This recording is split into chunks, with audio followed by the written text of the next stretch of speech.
Hey climbers, and welcome back to the Treehouse. My name's Ree and this is the tarot tree, and in today's video I thought we'll do a little VR back to Neha at the Curated Shelf for a very classic tag, 22 faves. But me being me and the indecisive hoarder that I am, I'm going to take a leaf out of Sandy's from Exploring Tarot's channel, and also the wonderful Lee at Free the Uglies. Two great channels, as well as the Curated Shelf, 3 great channels. Do check them all out, because it's almost impossible for me, or it has been, to narrow this down to one for each. And I've been trying, you know, I've been pondering over this tag for a little while. So I thought, why don't I just do it? Because both of those two, like Sandy and Lee, did it in such an interesting and funny and entertaining way, which was basically just, you know, apply some pressure to myself. Let me do it on camera with you guys, and I may actually narrow it down, you know. That sometimes works for me. And that way I still get to showcase a few cards and tell you why a few of them speak to me in different ways. So why not? So without further ado, guys, come along with me, help me pick. And first out the blocks, obviously, we have our wonderful Fool. So I have, okay, gosh, I thought I narrowed it down more than this. 4 cards. So first up, we have our beautiful little Fool from the Tarot of the Little Prince. What should I say where they're from? The Blood Moon, Lord of the Rings, and last but not least, from the Spacious Tarot. Let's see if they're all in frame. Guys, like, I love these all for like different reasons. And you'll see my love for story coming through in my picks, I think. I think I've explained before, story really helps me, or characters I'm familiar with really help me understand the tarot, the archetypes a bit better, because I can apply them to something that, you know, makes sense to me.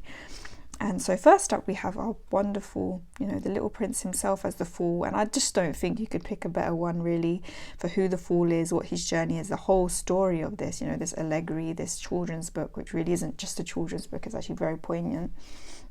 It's about this small, you know, alien, because he's from another planet, boy coming and soul searching, you know, he's going on a journey soul searching and growing up and maturing, but also he kind of really does embody that beautiful childlike energy that the Fool should, like, you know, sometimes children or childlike kind of entities, you know, he points out a lot of along his way or along his journey issues with all these sort of adult characters, like, what are you doing? Like, what they're doing is foolishness. And I love that, because that does remind us that we need to embrace this energy. It's not just, you know, foolish energy. Like, these childlike kind of truths and risk-taking behavior can really pay off.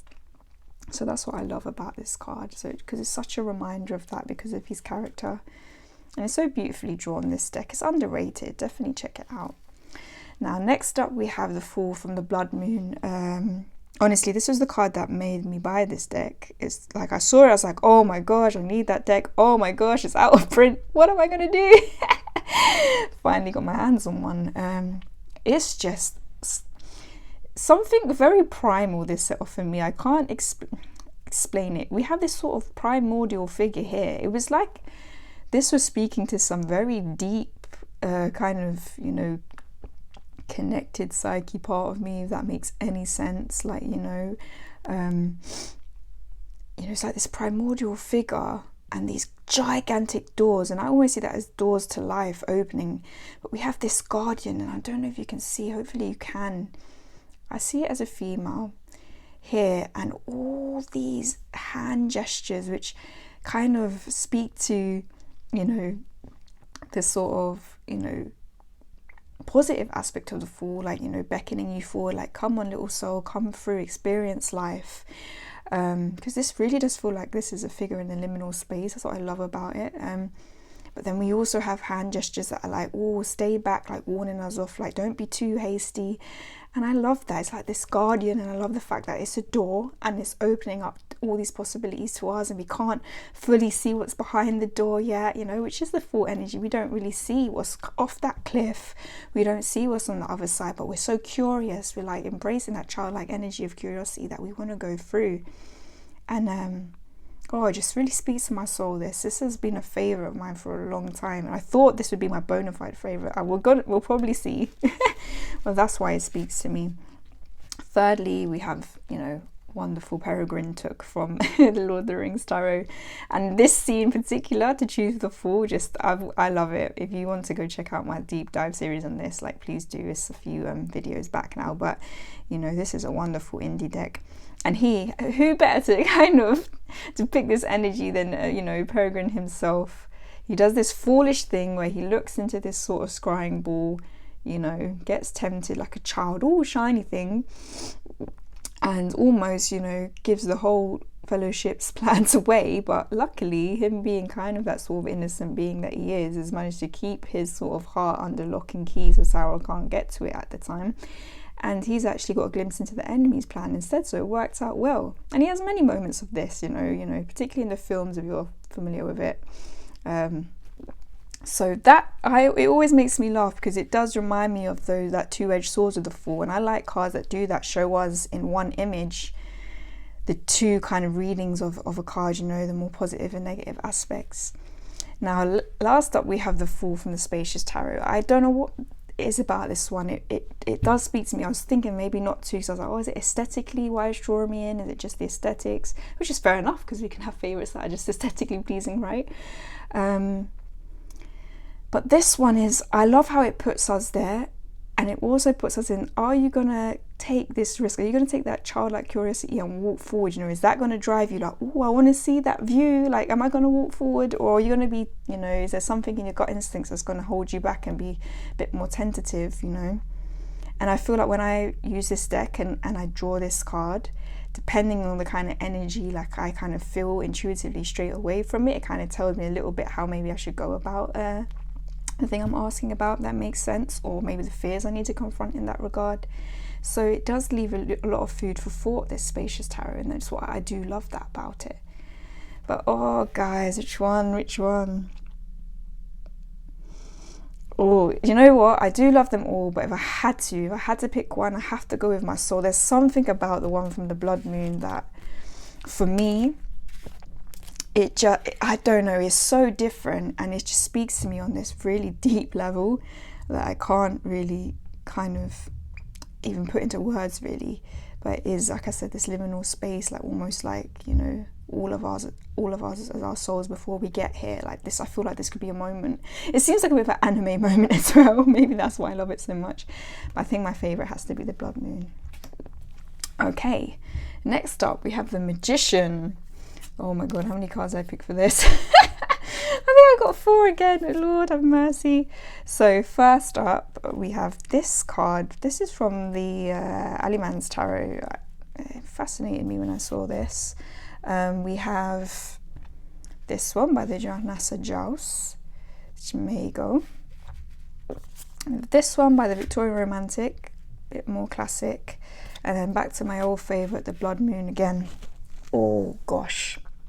Now, number one, why I like this one, I like that he's manifesting most of his words like things into life. It might be a bit necromancy, a bit creepy for some, but I just really like this speaking things into life here, you know, like, because obviously usually we do see the Magician with all these different tools around him, but I like that it's almost like he's just using his own magic, his own words, his own intention.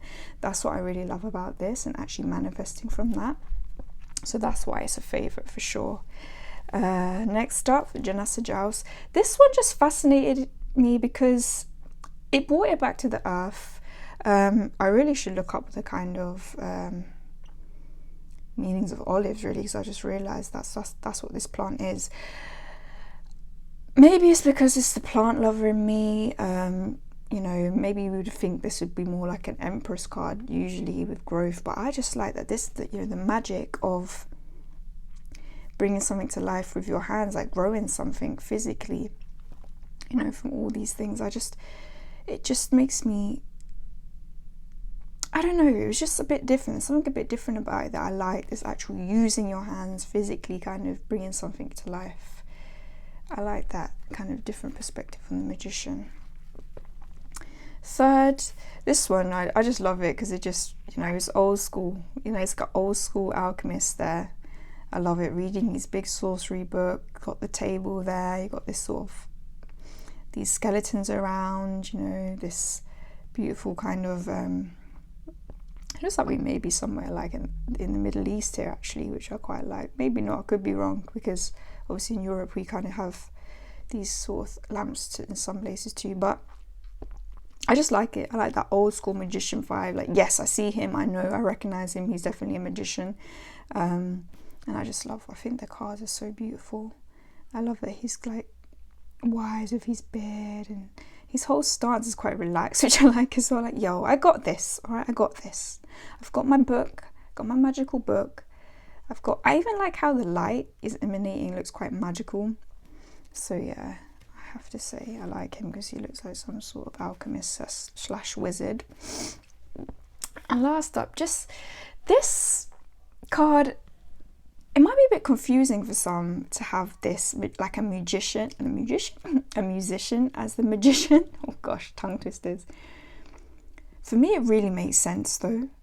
Like, taking that you have like your power, you know, he's quite alluring in some aspects, which I do think the magician as a kind of being and archetype actually is. Like, it's actually a very powerful card, a very powerful figure within the Major Arcana. I don't think it always gets sung as that as much as it should, but I just love that he could be like a sorcerer, you know, he's alluring you with his music potentially. It does sort of like hark to that slightly dark aspect the magician can have, like as well, like like, are you using this for good kind of thing, you know, is he manifesting all these hands, or are these other people's hands like pouring over him?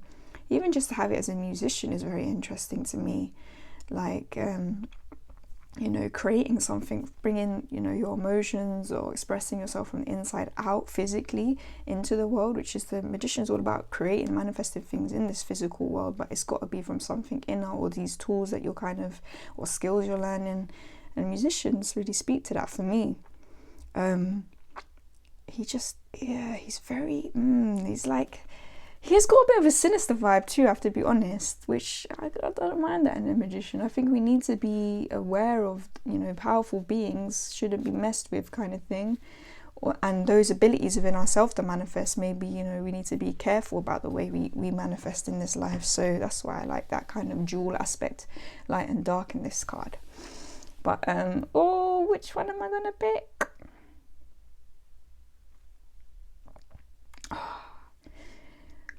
Okay, I think I'm taking this one out straight away, even though I do like that it's a bit different.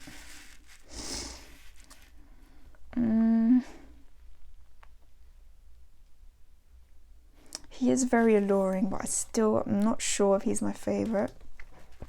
Down to these two, got the traditional and this. Do you know what? I have to be really honest with this. It is surprising me a little bit because of its sort of more, I would say, darker kind of undertone, but his facial expression kind of takes away some of the darkness from it. I really do like this card. It really threw me when I first saw it. I just really like this sort of speaking things into life, manifesting almost from nothing, and that just speaks more to me. So yeah, that's my favourite magicians from the Ali Man's Tarot. Next up, we've got our beautiful High Priestess card. How many do I have here? Gosh, seems like 4 is a running theme. So we have intuition, the option from, oh my goodness, what is that called? Terra Volatile. We have the High Priestess from Tarot of the Spirit World. We have our High Priestess from Jonasa Joust Tarot, Jonasa Joust. And then obviously, how could I forget Galadriel from the Lord of the Rings Tarot. So we can see there's a lot of same decks coming through, right?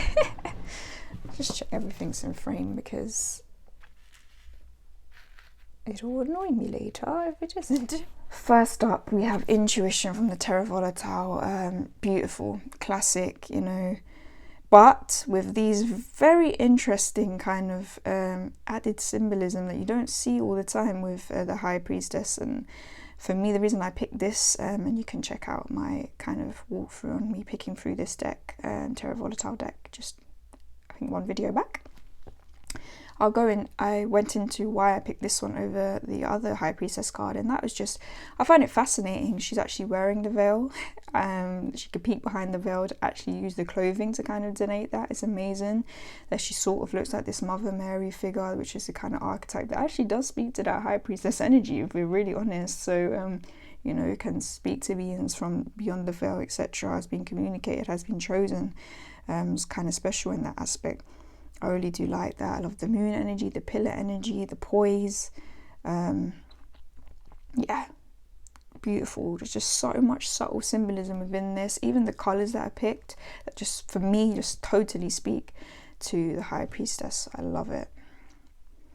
Now this one, this is the card that made me buy this deck, and it is a bit of a tricky one to get hold of. It was a Los Garabo deck, is actually out of print now, but this is the image that is on the box, and it is the High Priestess card. And to include a child in this, there's a whole story I get from this card, and I love it. You know, she obviously is a spirit, this High Priestess kind of figure here. Don't know sort of what culture she may belong to. I don't know if it's Viking or something with this helmet. But then again, she looks like she could be from all different cultures, like wrapped up into one, which I love. You know, having all that knowledge from everywhere. If anyone knows what the symbolism of this helmet is, do let me know in case I'm missing something. I love that she's been found in a forest as well. That just makes, it just speaks to me, like almost this sort of in touch with everything kind of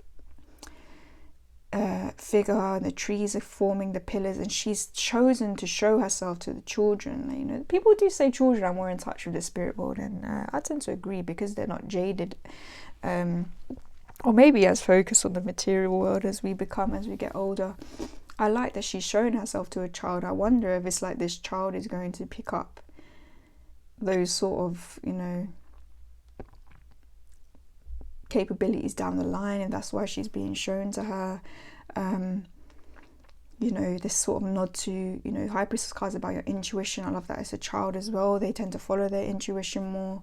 It's all these little reminders, peeking behind the veil, obviously, because it's a spirit. I love it. It really is. It's like, you know, the child is peeking behind the veil in this card, as well as, you know, that High Priestess figure herself. Yeah, who is the High Priestess? Actually, it might be the little girl in the foreground, right? Something very, very dreamy about it. I don't know why. Maybe I see myself in this little girl as well. But oh, I do love it. Next up, we have the High Priestess from the Yonasa Jaws. I think aesthetically, overall, this is just a very, very beautiful deck. But this card in particular, I love that we just have the nod to all these things that we kind of tie to her. The moon energy, that light, that dark energy, but even it's like the light energy is more like a moonlight energy. And I love it. I just love how the moon is kind of always associated with the High Priestess. It makes so much sense to me. I love that we have, I'm assuming they're lilies. In my mind, that's what I'm seeing. And I always sort of think of lilies to some degree as, you know, this sort of relation to death. And I think it's interesting that they're over her eyes. Again, giving us that sort of, she is in this in-between space, you know, has sort of ties to the living world, maybe the world that's not living, or the world beyond, etc. Has all of this innate knowledge that she can draw upon. And, you know, when we see it, we have to remind ourselves that we can do that too, if we listen to our intuition, if we hone those gifts. And I just think it's just such a simple but beautiful exploration of the High Priestess card there, for sure. And last but not least, we have Galadriel. What a great character to signify this, you know, the power of the High Priestess. You know, how fascinating. I love that she's in her forest. We've got the moon energy, we've got the trees that are kind of there, as that nod to, you know, walking into that different realm. I think that's really, really beautiful. I'd be really interested if someone made a deck for a High Priestess and use a Torii gate, the sort of Japanese gates that are meant to speak, you know, you're stepping into like a holy place, you're stepping into a place where spirits are as well. That would be really interesting. So let me know if there's a deck like that exists. But yeah, again helps me understand this card because I understand her character. I know her character. I know what she's all about. It also speaks a little bit to that, you know, again, that power of the High Priestess card. Like, you need to be a bit careful when you sort of mess with these sort of powers as well. She is arguably the most powerful being in the Lord of the Rings. So yeah, I love her as a pick. I love that character kind of nod there again. But we meant to narrow it down. Okay. I love you, Galadriel, but I'm going to leave you, you know, you're still a fave. I love you, Nasa Giles, but nope, I don't think it's you. Down to these two. Oh. What one? See, a more traditional, it would have to be this, but like I said, it's still got a twist on that. But there's something in my soul that just loves what this card has to offer. So I think I'm going to have to go for the Tarot of the Spirit World. It's just so, it's different, but it just gets the energy right for me. And it's just so much to ponder on this, which I think the High Priestess is about, you know, doing that inner work, looking in, reflecting, you know, getting in touch with those sort of gifts or skills if you might have them, you know, your intuition that we all have. And because this card just intrigues me, it kind of makes me do that more when I see it. So yeah. Next up, we are on to the Empress. And for that, we have 3. Okay, we're starting to narrow them down.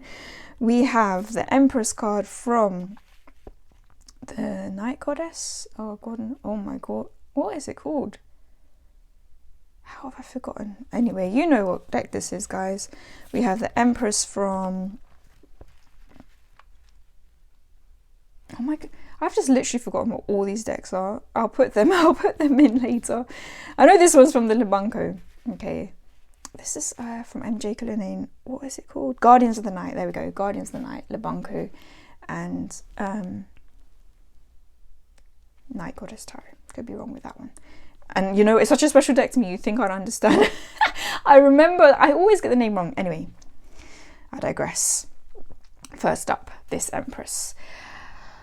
I absolutely adore this deck. For one, this is a deck that's very highly spiritual for me. It's the deck I use to connect with the spirit guide that I have, that made itself known, and also I've come to realize the female lineage of my ancestors, particularly maternal side. So a few that want to come through and speak to me usually come from this deck. That aside, which is very interesting. That aside, the aesthetics, look how beautiful this is. The Empress.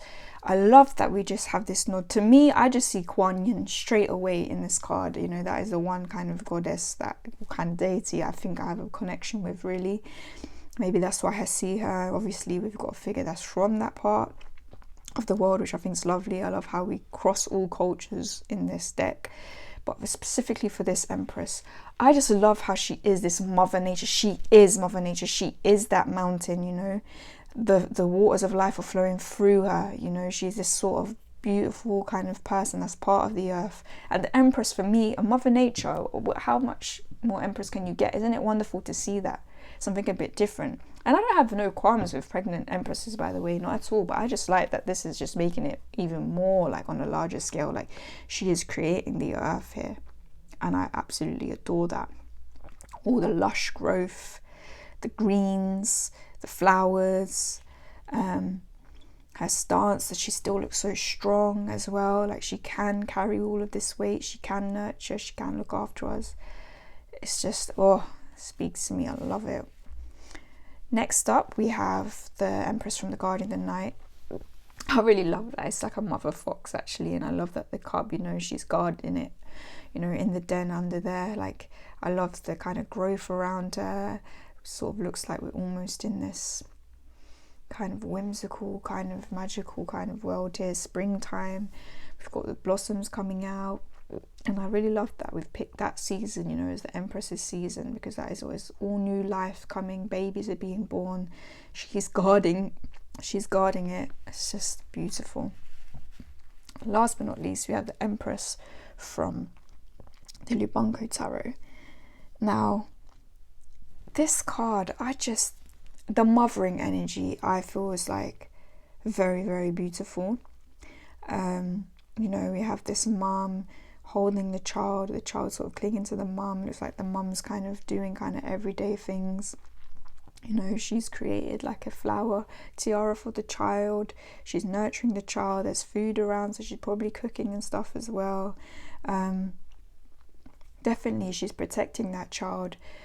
And the child's face is just, I don't know, just the mother's and the child's expressions. It just really, that mothering energy of the Empress, I think it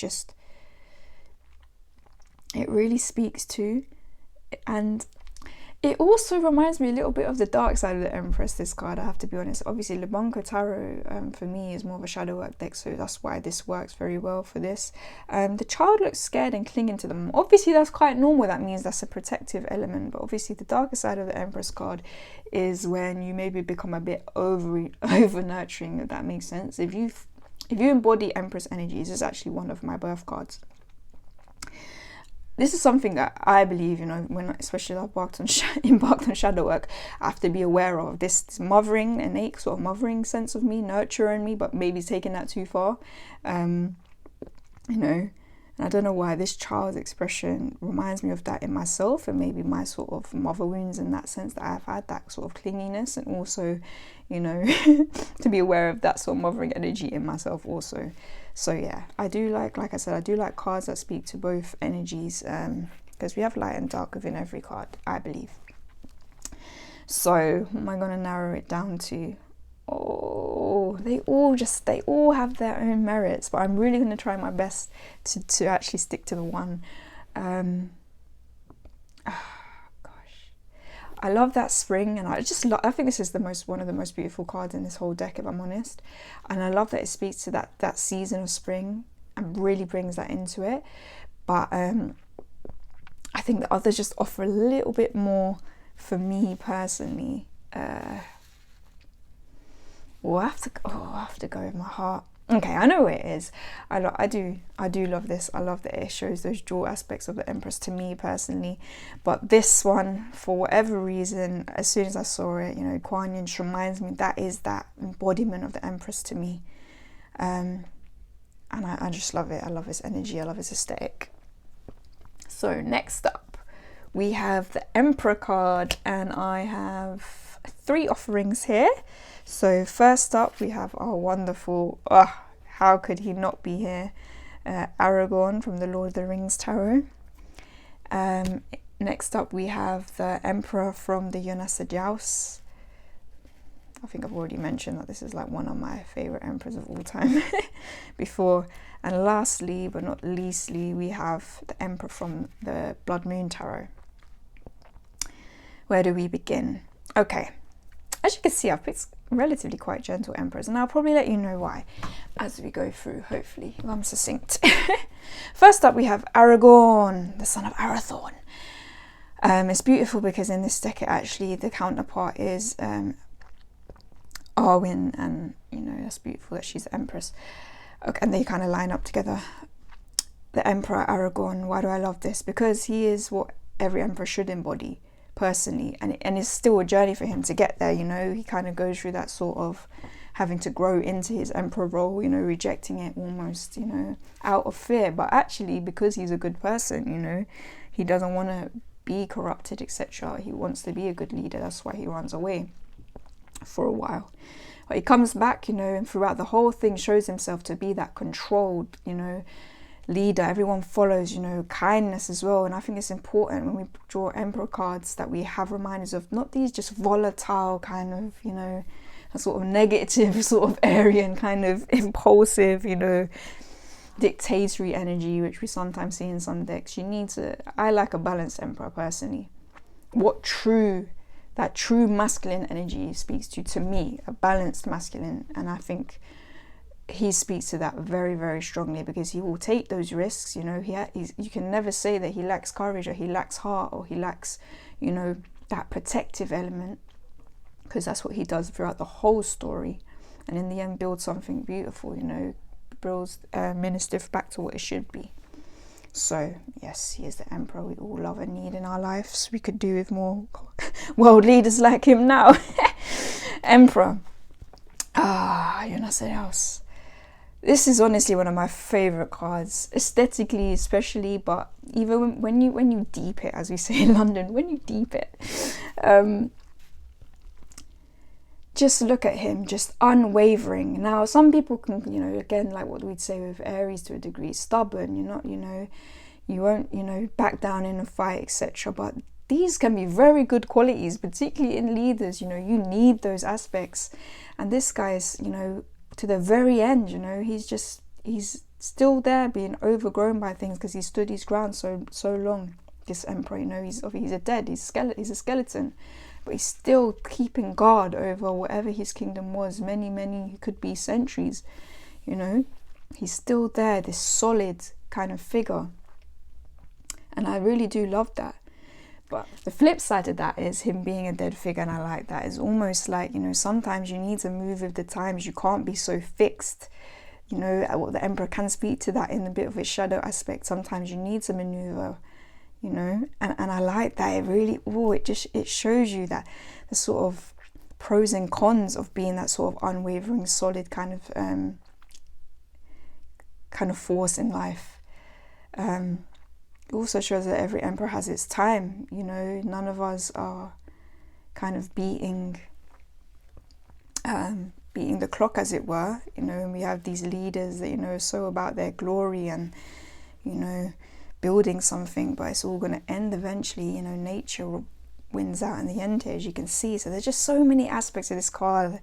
I could really go into it more, but hopefully that made sense. It just shows a lot of the aspects of an emperor that I think are fascinating, and it's so beautifully done. And last but not least, we have the Emperor from the Blood Moon Tarot. I love this, and some will be like, oh, it's not quite the Emperor that we kind of used to, or, you know, where's the fiery energy? Like, it's very earthy. I can hear that, I could take that. But for me, look at him. He's speaking to that guardian energy of the Emperor, and Sam Gay, the artist of this, deliberately wanted to make an Emperor that was less about that sort of authoritarian, sort of almost like toxic masculine kind of energy that sometimes, you know, that fiery energy can be. And I'm not saying completely, because I love a fiery Emperor too. I'm surprised I don't have one here. Maybe I don't have enough decks with fiery Emperors that I like, but I just love that he's this oak tree, and look at him, the acorn, and he's growing the kingdom of that, and he's protecting it, that protective element of the Emperor that we kind of, you know, I feel like we sort of criticize masculine energy a lot in this current climate, and we kind of need to remember that, no, this masculine kind of, you know, this part of the yin yang, we need it. We need it. It's a beautiful energy that exists in all of us, and when it's balanced, like, this is what it can create stability, you know, this strong kind of, you know, protective builder, you know. And I love that. I love that it's a tree. It really speaks to me, that one. But what am I gonna go for? I love you, Aragorn, but I just think, yeah, I love you, I do love you. You're still there, you're still top. But maybe aesthetically and just a few because they have a few other kind of elements of them, these two are last up. Yeah, I have to go with my heart. It's going to be the Yanasi House, just because, you know, hopefully I described it decently, but there's just so many things about this card that it brings up for me, and it's hauntingly beautiful, and I love that. So what we got next, let's see. Next up we have the Hierophant. Oh dear, how many of these have I got? 3. Okay, so we have this guy from the Unfolding Path Tarot. It's a very new one in my collection. We got the Hierophant from the Victoria Romantic Tarot, and we have the Hierophant from the for Haxa. All slightly different, as you can see.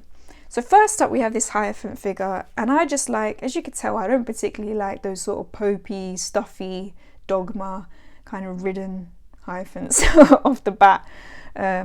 It's too entrenched when it's an image like that for me. It doesn't speak to the whole energy of a Hierophant, or the way I like to see it, to be honest. But yeah, the Hierophant, Here we go, the unfolding path. This guy looks like he stepped straight out of a sci-fi movie. If you watch Firefly or Serenity, you know what I mean. He reminds me of the shepherd, and I love it. I love that. This is what Hierophant is. He clearly looks like some sort of religious figure, but it's almost, he seems like he's from the future, because he's like literally got every single kind of symbol on him.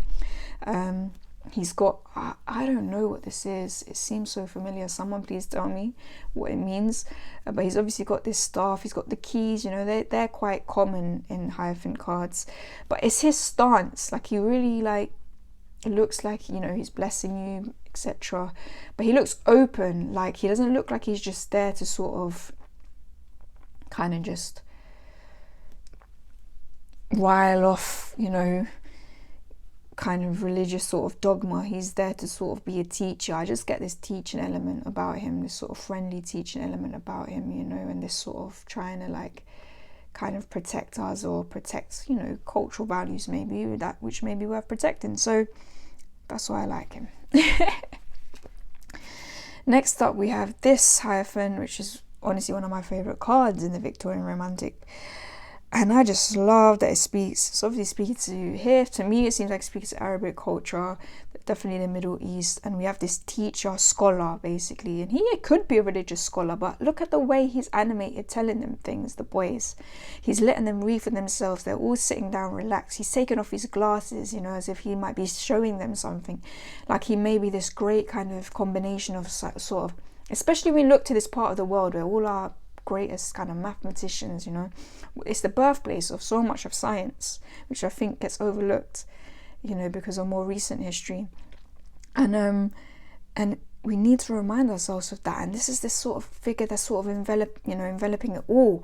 You know, maybe he's got that religious or that spiritual aspect to him, but he definitely has that teacher and sort of science kind of aspect to him. And I love that. I love his expression, and I love that he's taking his glasses off. It's just like a eureka. Like, I'm telling you. Now, maybe you could look at it another way. Maybe he's exasperated at them because they're not listening. You could potentially see them as looking a bit bored, but I feel like more like he's just really like trying to, you know, he's enthusiastic about what he's teaching them. And they all look pretty relaxed, and I quite like that.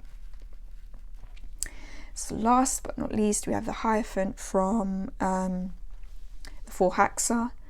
I need to really look into this a bit more, like some of the imagery, but the reason why I like this from straight up the bat, it's obviously this nature element, but I also like, you know, I'm someone who's done permaculture, learn about the food soil web network, you know, all the root systems, how trees speak to each other, how they learn, and they learn like what each kind of plant around needs, or like if there's something coming that's attacking them, they speak to each other. That's all that learning kind of aspect of the Hierophant we see in this. And also we get this spiritual element, obviously, because we have these figures here too. The stag, which is obviously a very spiritual kind of figure. We also have this sort of figure that has wings there. I really need to look into this more, but it's more the energy of this card being about nature being a teacher, nature being sentient. And I love that it's trees as well. They're always like, I don't know, an old oak tree just really just gives me that sort of Hierophant energy for me in a nature kind of way. So how are we going to narrow this down? Okay, I love you because you're like, you remind me of Serenity and Firefly. I don't think you're my favourite though. Oh, I really do love, you know, that this takes a different stance on the Hierophant and it brings nature into it. I really do. But I have to be honest with myself. My favourite has to be this. It does. And I just love him. I love him as the figure, as the Hierophant. I can just imagine him talking to me right now, and I can imagine I would have loved to have like someone like that to teach me when I was in my school days. I always wanted that. I don't know if I romanticize this. I don't know if anyone else has like a real history interest in ancient history and things like that. Or like, doesn't even have to be ancient really, but you know, and obviously as a woman I probably wouldn't have been able to do this, but you know, those people that actually got to go and learn with like Plato or Socrates, you know, all these great kind of Middle Eastern kind of philosophers and kind of scholars and teachers, and you could just like, you know, walk around with them and learn what kind of interested you to a degree as well, like, and kind of wax lyrical with them. That's my romanticized view of it anyway. That's what I would like. But yes, Okay, next up we have the Lovers card. So first up, we have another Ali Man's offering, which is surprising me. Actually, no, it's not. There's some good cards in that. Check out my walkthrough if you want to have a look at them all. Second up, we have again the Lord of the Rings. You can tell it's one of my favorite decks, right? And third, we have again from the Tarot of the Little Prince. Now, the one from the Ali Man's Tarot first up. The reason I like this, I love this kind of life and death, this yin yang kind of going on here, this choice element. The Lovers always speaks to me of not just love, soulmate energy, etc. It does speak to choice, and it seems like these guys are kind of keeping up their love even after that. You know, that sort of separation of, you know, this realm and the afterlife. And that's just, for me, it's just very poignant. Yeah, it's kind of haunting. It might be a bit macabre for some as a Lover's card, but I just love this little daisy, like literally pushing up daisies and like giving it to her. Can also speak again to that, you know, speaking to that sort of love within ourselves, a love for ourselves, you know. This could be both be the same figure, just at different points in life. But yeah, I just really love that element of life and death within that Lover's card. I haven't really seen that before. Next up, you know, a firm favourite. This is the Lovers from the Lord of the Rings, and it's the bromance between Legolas and Gimli. And I've spoken about this card a lot. You can probably see me say the same things on many of my videos, but I'm going to reiterate it. Why I love this. I love that it speaks to soulmate energy that's not necessarily just romantic, but it's a very, very strong bond. And this is a bond that really shouldn't exist. You can see they're both, you know, their peoples are turning their back on them, because dwarfs and elves historically don't get on. And yet they're choosing this strong kind of fellowship and friendship despite that. I love that it speaks to that higher self, look at your higher self kind of energy too, because we have the sort of shorter being within Gimli, and he is looking up to kind of Legolas, who is an elf kind of elvish figure. You know, obviously he speaks more to that sort of them higher chakras for me in terms of how evolved and developed they are. So I love that. It just gives all of the energy in one little drawing. So that's why it forever and always be one of my favorites.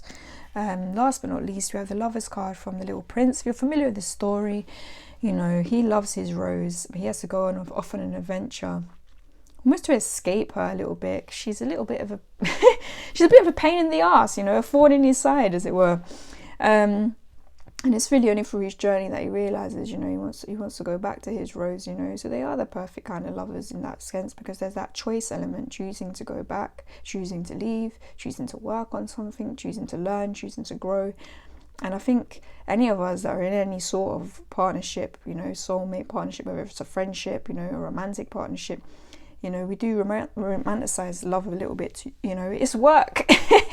It takes a lot of growth and evolution and making that choice to do it together. And I think this card really speaks to that. It doesn't just kind of gloss over just, oh, look, you know, young lovers. And I appreciate that about it. So what am I going for? What am I going for? You're out, even though you're lovely and you give me something new to think about. Oh, these two is a bit tough because they really do have layers. They have layers, donkey.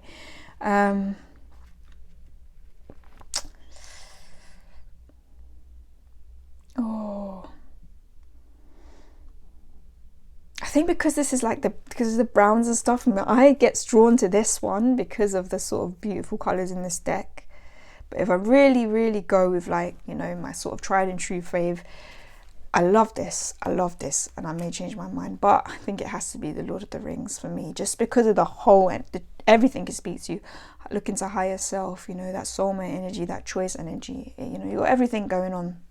That's what we like to see.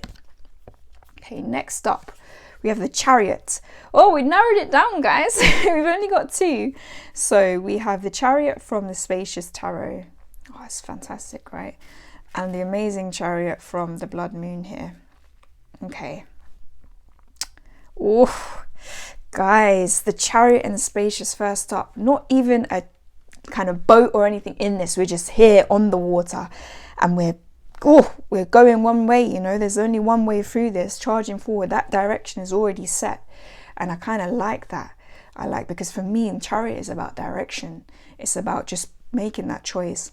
The flip side to the Chariot also is sort of like just charging the head and not really thinking.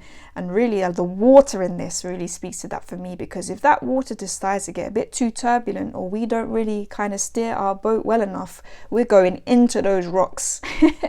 You know, we might be charging forward, but it might not necessarily be good for us. So I like how it speaks to both elements of the Chariot card in my mind. Next up, we have this Chariot of this guy like weaving this magic carpet as he goes, and I think that's fascinating. I remember Cara, I think this was her favorite Chariot as well from Moonlight Arcana. Check her video out too.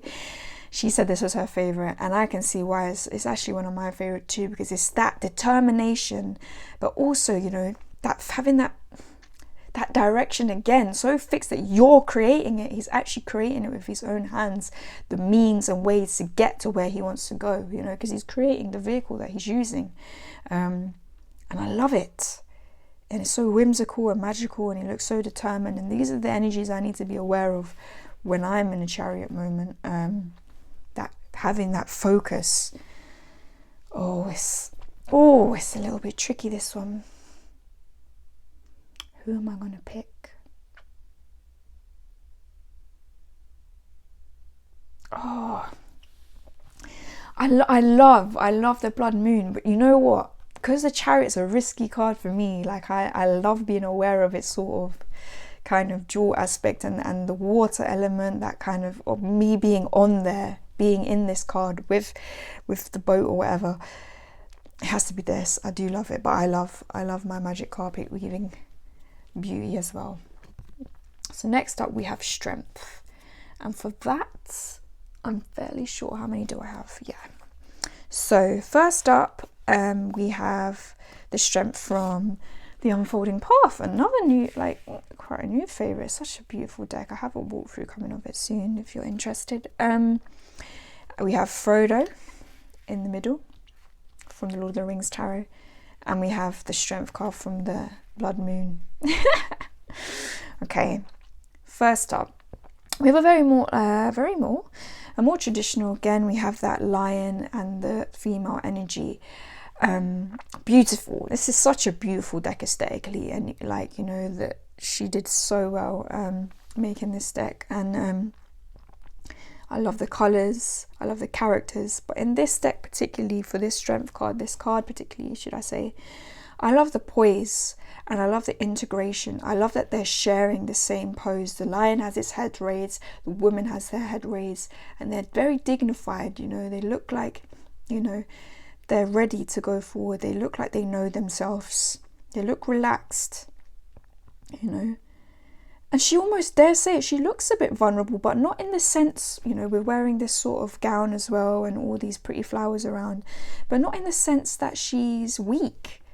And I like that. I really like that about the strength card here, because it is about embracing vulnerability, but it's also about, you know, that there's strength in that. And I love that. It's just so magical. So that's why it's really spoke to me, that one. Next up we have Frodo. Strength.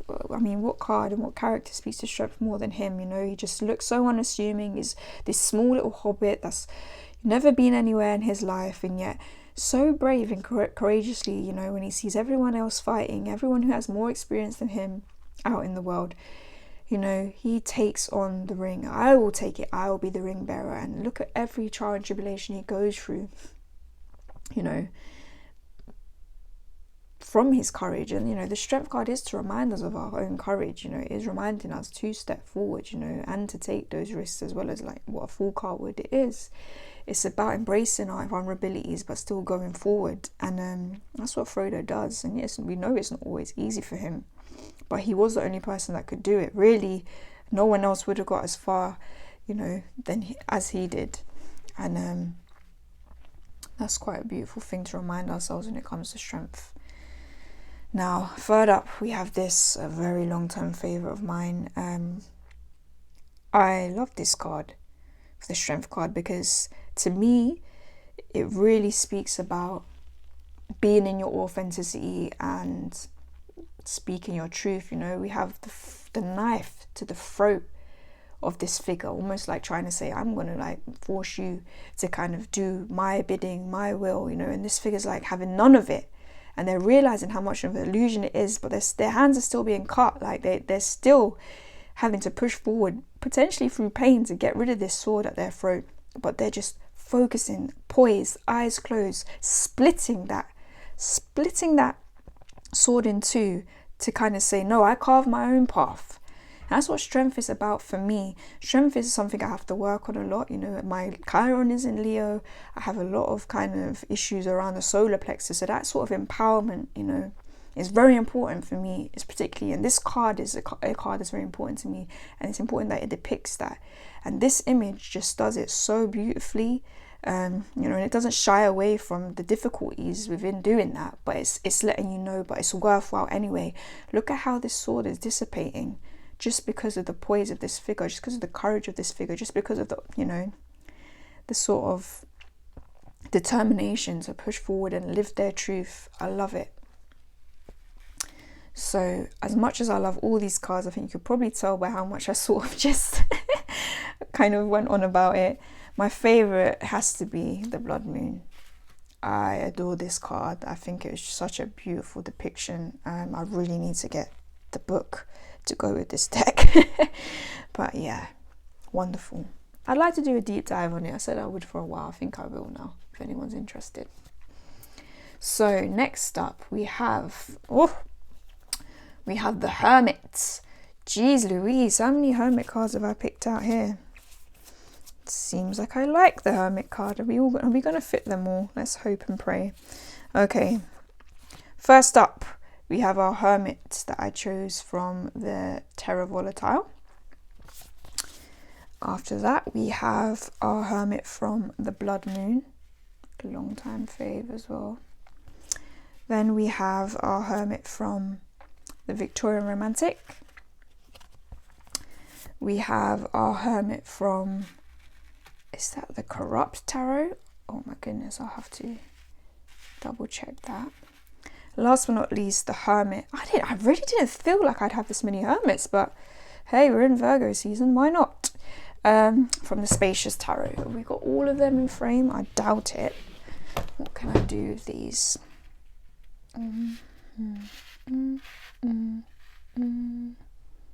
Close enough.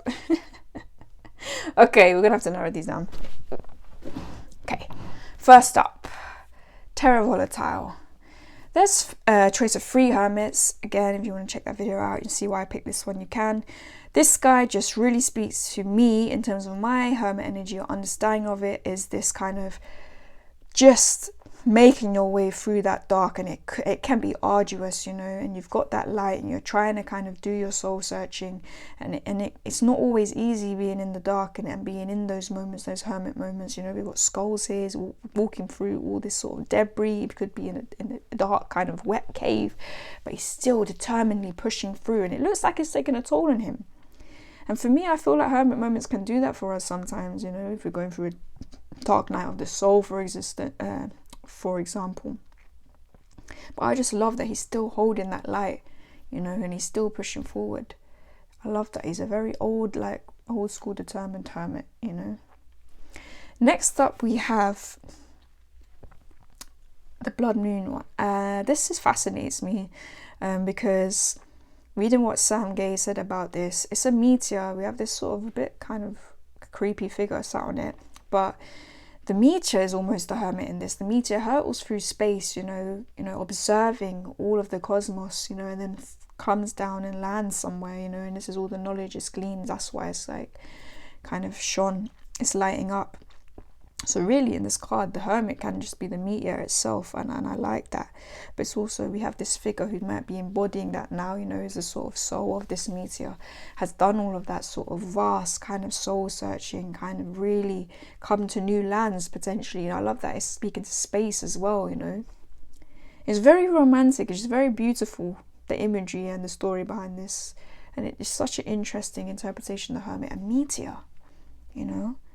Really just traveling through, not really knowing where it's going. That's sometimes what a Hermit moment's like. You don't fully know where we're heading, but we're knowing we have to do this walk through the dark to become enlightened. And hopefully through that, then we become a teacher. You know, the Hermit to me is also, again, we're going to go on to this card, which is a more traditional. It becomes, you know, when we go through this sort of like Hermit's kind of stage, we come out the other side and we've got more knowledge, we've got more wisdom. We're able to share in that. We're able to learn in that, and for our own good, you know, having these lessons. So this guy, he's really interesting because he's almost, we have this not to father time here, because we have this sort of sand timer, which I like that he's holding that, because it's letting you know, like when we get a Hermit card, you know, there might not be a time scale on this. It might actually take some time, you know, being in this moment. And, you know, or maybe that sort of warning, don't spend too much time, you know, kind of away from society, like this sort of Robinson Crusoe kind of figure here. Again, I like that he speaks to all these sort of kind of popular culture characters for me, this guy. He's even got a scythe, which he almost seems like a version of death to me, which I found really interesting for the Hermit card, actually, because it is almost like embracing a death when you're in a Hermit moment, really, because you're definitely going through some sort of evolution when you're taking that time to reflect. But if you, again, that warning, if you stay here too long, you know, you might be in trouble. And I do like that. I've always been kind of, I don't know, can someone tell me? I don't know if these are meant to be like kind of wings off of him, or is that just a rock face? I'd find it really interesting if it was wings, to be fair. I love his whole stance, that he's sitting there, he's reflecting, and he's reflecting on the water, which again, water speaks to that sort of kind of reflective energy, that emotional body, that sort of deep inner work, and I love that.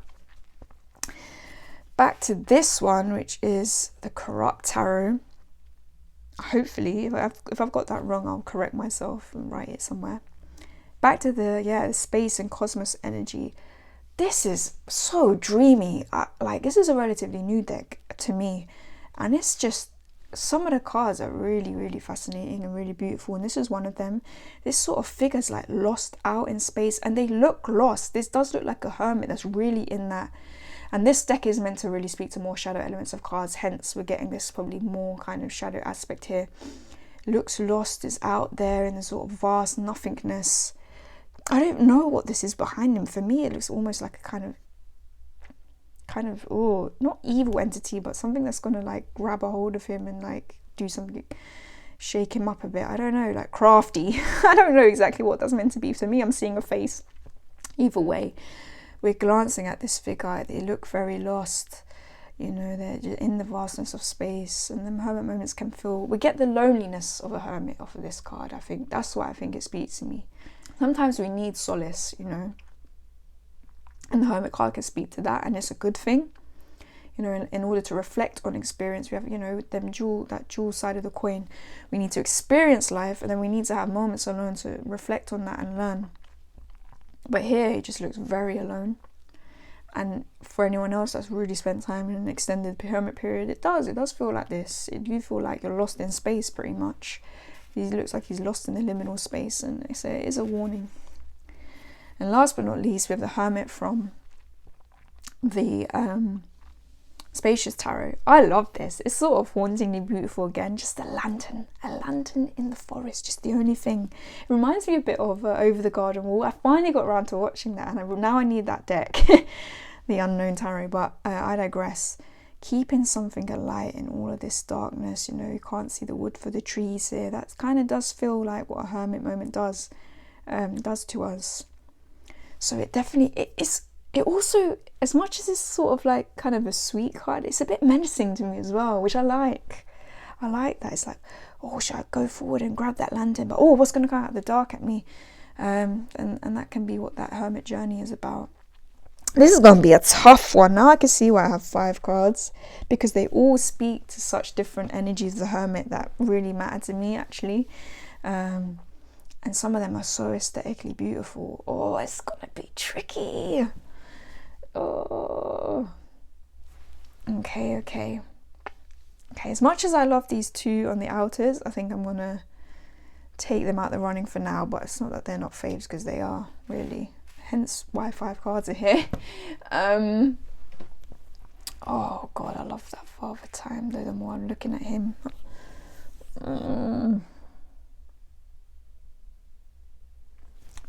goodness. He speaks to so much.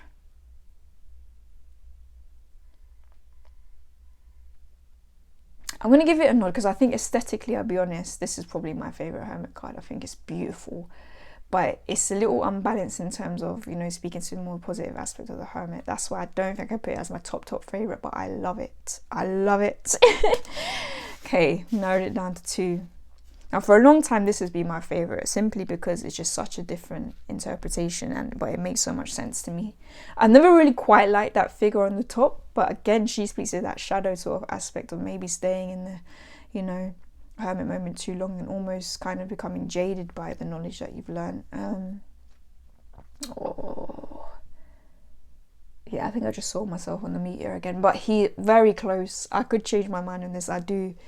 So many that I love, but I'm thinking I'm gonna have to go for the blood moon. It's just this the meteor, that aspect is just fascinating. What an interesting thing to do, Sam, honestly. So next up we have the Wheel of Fortune. Usually for me, quite a boring card. People don't do enough with it. We're going to see another few cards that I think that about too, but I have some offerings here. We have the Terra Volatile here. We have the Wheel of Life from the Witch's Wisdom. And last but not least, we have this from the Tarot of the Spirit World. First up, the Wheel of Fortune. Typical, we've got a wheel. It's a Terra Volatile. I chose this over the other option they had, which was a bit of a weird one. But yes, no, it wasn't actually. I quite like that as well. I'm getting that confused. Hey ho, back to the card. So, the Wheel of Fortune. I just love that we just have all these figures. I like Wheel of Fortunes that have this figures in different states of being. Because to me, I don't really always think of the Wheel of Fortune as, oh, like positive change from, you know, divine intervention. It's great. It's great when we can read it like that. But I think it's a bit more nuanced than that. To me, I like when it has a bit more going about it. It's just about change, really. And it could be about change we affect in our own lives as well as being handed down by fate or whatever you believe in. I like this. It's also that reminder that things are always turning, you know. He's at the top, she's begging to get there right now, you know, but the wheel's going to turn and then they're all going to have their time in the sun. This even looks like a sun in the middle. So I like that. It just speaks to that energy that kind of embodies the Wheel of Fortune for me more so. The Wheel of Life.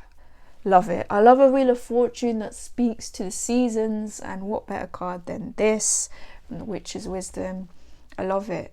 And I love that it's a spider web in the middle as well. Oh, beautiful. We've got everything going on here again, just telling us to kind of embody that, you know, life is about change. I'm someone that absolutely historically hates change, does not like change, really struggles with change to a degree, or maybe that's just a story I'm telling myself, but, you know, and not realizing, you know, that we're always going through changes in life. That is part of our cycle, just as part of this earth in general. And that's why I like how it's called the Wheel of Life as well. It's not just the Wheel of Change or the Wheel of Fortune, it's, you know, Wheel of Life. This is what life's all about. You're going to come, you know, things are going to come full circle. Just stay on the wheel, as it were. I like these reminders. And last but not least, Tarot of the Spirit World. When I first saw this, I was like, dang, why do people not use the imagery of a clock for a Wheel of Fortune more? I thought it was just so, for me, it's quite hauntingly beautiful, this. For me, it's more that it's just a clock. I was like, wow, I like that. That kind of nod to time, and, you know, the clock face being a kind of wheel. Like, come on, why have we not seen this more? Maybe there are many decks with this. I just don't feel like I've seen many. For me, this card is a bit weird that we have these sort of impish kind of devilly things around it though, and it is quite haunting. So for that reason, you know, I'm probably going to take it out of the running, but I just really liked the clock energy for a wheel. That's why it was here. So it's between these guys, the seasons or these sort of characters letting us know. Seasons or characters?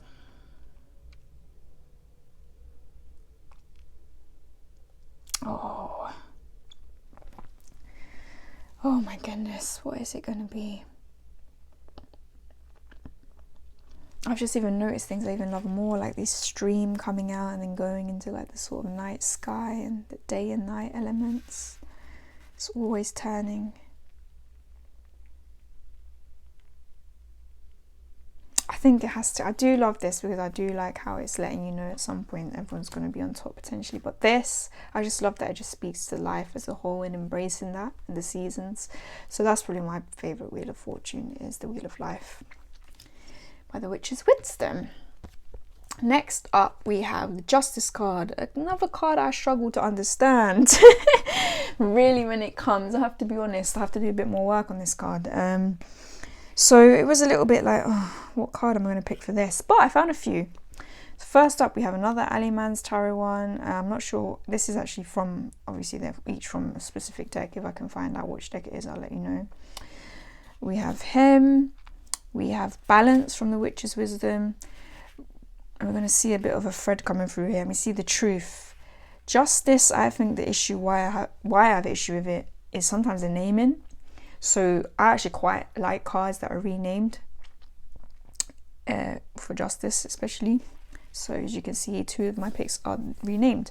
But first up we have Justice here with this sort of monk-like figure. To me, people who are familiar for popular culture, or just like cartoons and stuff, or good shows, he reminds me of Aang. He reminds me of Aang from The Last Airbender, which is a very good character for me to help me understand justice. You know, I'm fairly sure. For me, I'd make him a Libra anyway. Definitely. He's definitely an air sign. He's from the air nomad tribe. For those of you who are not familiar with Avatar, it's like nations are split into different elements, and each nation will have individuals that can harness that element, you know. He's the avatar, which means he can harness all 4, and like each kind of avatar cycle that goes around, it'll be born in a different tribe, like from the air tribe, water tribe, fire tribe, earth tribe, etc. Anywho, back to the card. Just speaks to Aang. Aang helps me understand justice. He has a very, very strong sense of justice, you know, very strong sense of balance. That's the whole point. That's why Avatar exists, is to create that balance, so no kind of one tribe gets too much power for too long. That's what he stands for, is that. And I think that helps me understand justice in general when it comes up. I love that he's the figure for this in my mind. I wonder if he was the inspiration. To me, it just looks so much like him, even the colours. And obviously we get that scale, and you know, helps me understand like what my readings might be talking about when that comes up. Like, do I need to embody his energy? Am I going to be getting a bit of balance back in my life? Going on to this balance, I like that it's talking to nature, and we've got humans and animals and plant life all coexisting in this image quite wonderfully. You'd think God is up there going to attack her, or was the fox going to come behind and steal the child? But no, it's all quite, you know, amicable. It's all quite beautiful. Everyone's relaxed, you know, because there's this mutual respect here. And I like that we have this type of balance, like keeping things in balance, and how key is that for our ecosystems and for our ecosystems of our minds, our life as well. That's what justice is about, you know, keeping that in mind. So I really do like that we have this card here for that. Next up we have the Truth. This was what my pick from the Terra Volatile. I love that we have this, you know, nod to the ancient Egyptian sort of weighing the heart against the feather. I really like it. It's very beautiful. Almost, and I like that it's called the Truth. This figure's got their foot like down on the truth as well, like they're kind of connected to that. That is what justice is all about. Like, you know, the truth will come, the truth of how things have been, what you've done, what you've been doing in a situation, you know, it will come into balance, and which I think we need reminders for, and which the justice can mean, you know, like, okay, you might feel like you've been hard done by in this regard, but I'm letting you know that, you know, it's going to balance itself out. You're going to get your just rewards, you know. And that's why I like it, the truth. The truth is a very interesting keyword for that, and it's just, yeah, it's got heart, that one. And I do like that. It speaks to that ancient Egyptian kind of mythology as well. You know, you are a kind of amalgamation of all the choices you've made, and that sort of is in your heart, and we're going to weigh that up in the end and see how light your heart actually is, and you can move forward with that. And our justice systems, though we might not agree, you know, they should be about finding the truth of a matter, whatever the truth may actually be. But yes, what am I going to pick for this card? Ooh, tricky. It's a bit tricky. As much as I like balance, and I really like that as a card for it, I think it's going to be between these two. So we've got Ang, my mind Ang, and then we have the Terra Volatile, the Truth. I love you, Ang, but I genuinely feel like this card really, when this came up, because it was a relatively new deck, when I was trying to sort out these 22 faves, I was happy. I was like, oh, okay, I have a card from the Justice that I do like this. It really does speak to that for me, that energy, and it's helping me understand the card more. And it's quite easy for me to interpret it when it comes up. It's a bit more poignant. It's not like I'm just left there usually, like when I'm staring at a Justice card, like what the hell does this mean? So yeah, it has to be this, and I love that. I love the energy of it. I love the colours. Aesthetically, it's very beautiful. Okay, what we got next? We have the Hanged Man. I feel like we have a few for this. How many though? 1, 2, 3, 4. Okay, not as many as I thought. So first up, we have the Hanged Man from the Blood Moon. Next we have Suspension from Forest of Enchantment. It's the first time this deck's shown up, although there was a lot of cards that were in the first kind of round. Next up we have the Hangman, very beautiful, from the Botan Tarot. And last but not least, we have the Hangman from the Lubunko Tarot. Oh, okay, first up, Blood Moon. I really like this card. Obviously, we have the figure in a suspended state, a pause moment, a sacrificial kind of moment also we see, because their eyes are closed. He's almost becoming sort of one, like, you know, either he's about to be put into a cocoon, or maybe he's coming towards the end of his time there, because we do have these moths around him. That's sort of a nod to death, actually, usually a moth, but we see he's definitely taking that hangman moment. He's upside down, he's suspended, and you know, he's having to come to a different perspective, you know, and there's a death element to that. And I like that we got the nod of the moss of that, because that is, you know, whether it is sacrifice in terms of sacrificing time, sacrificing a part of ourselves, having to sacrifice something, if it's something we're asking about with the hangman card, you know, this is what he's doing. He's sacrificing elements of self and time. I like how it nods to, again, not being in these states for too long, because we have this snake, which can speak to two elements actually. It speaks to the transformation element of a hanged man, again with this cocoon energy. I love that, because it's like coming out of, you know, it's getting us ready for when we're going to come out of it as well. And obviously a snake speaks to transformation, shedding your skin, etc. And that's the sort of sacrifice you take when you're doing those cocoon moments, when a snake has to shed its skin. It can be kind of a vulnerable moment for it. But it's also, again, it's the snake sort of near his ear, like whispering things. Maybe hidden knowledge, maybe tempting him a bit, like, you know, in the Garden of Eden. So it's like, again, be careful, like, about these perspectives that you might be kind of sitting in. Be aware. I like that. Next we have Suspension, again some tree kind of energy. Here we have this figure like suspended in this amber kind of sap, again that sacrifice. It seems like he's awake, so it's definitely like there's like movement going on, there's magic going on, you know. He could be doing deep learning like from this tree. Got the dragonfly element, which speaks to me always about creativity, so that's so interesting. And he's looking at the dragonfly, so it's letting you know, all right, you're taking this pause moment for but it's for a bigger cause. Yeah, you're going on to something, you know, new, something better. And I like that. Even though you're in a suspended state, look kind of beautiful, like you are in this kind of amber. Next up we have the Hangman from the Botan.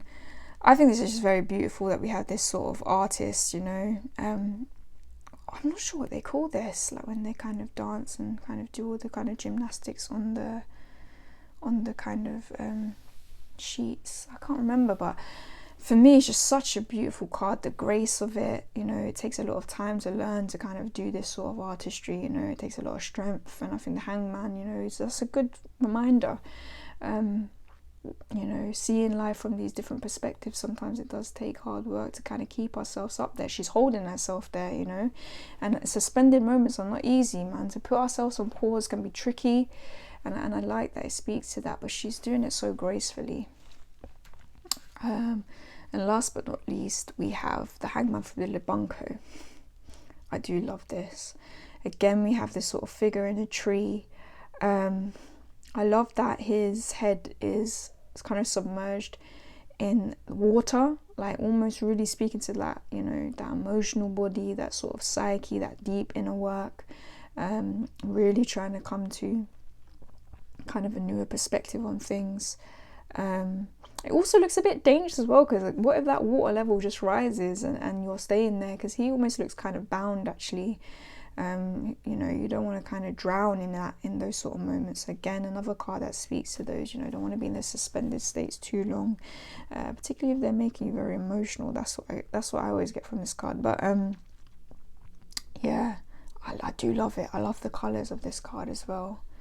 Oh, I'm gonna narrow this down. I do love them. Okay, I do love these two, but I think they're not my top fave, I have to be honest. And these two, interestingly, they're very similar. See, aesthetically, my eyes are drawn more to this, and I would have thought I would have picked this one off the bat, but now, looking back at all this sort of symbolism in this card for the Hanged Man, you know, that transformation, sort of cocoon energy, the sort of stillness, sort of almost like emerging something new. I think, it's very close, but I think I'm gonna have to go for the Blood Moon just for that. I really do love it. But that Lubunko one, Chef's Kiss, it's probably one of my favorite cards in that deck. So yes. Okay, next up we have Death. Again, we are being incredibly indecisive. We're gonna have 5 for this. Oh goodness. Okay, first up, Death from the Lord of the Rings Tarot. Next we have Death / Rebirth from the Light Seers. Oldie but a goodie for sure. Next up we have Death from the little Tarot, the Little Prince.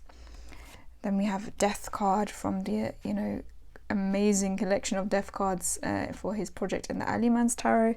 And last but not least, we have the Death card from oh my goodness, what is this? What's this deck called? It's from the Blackwater Tarot, this last one, the Blackwater Tarot. Okay.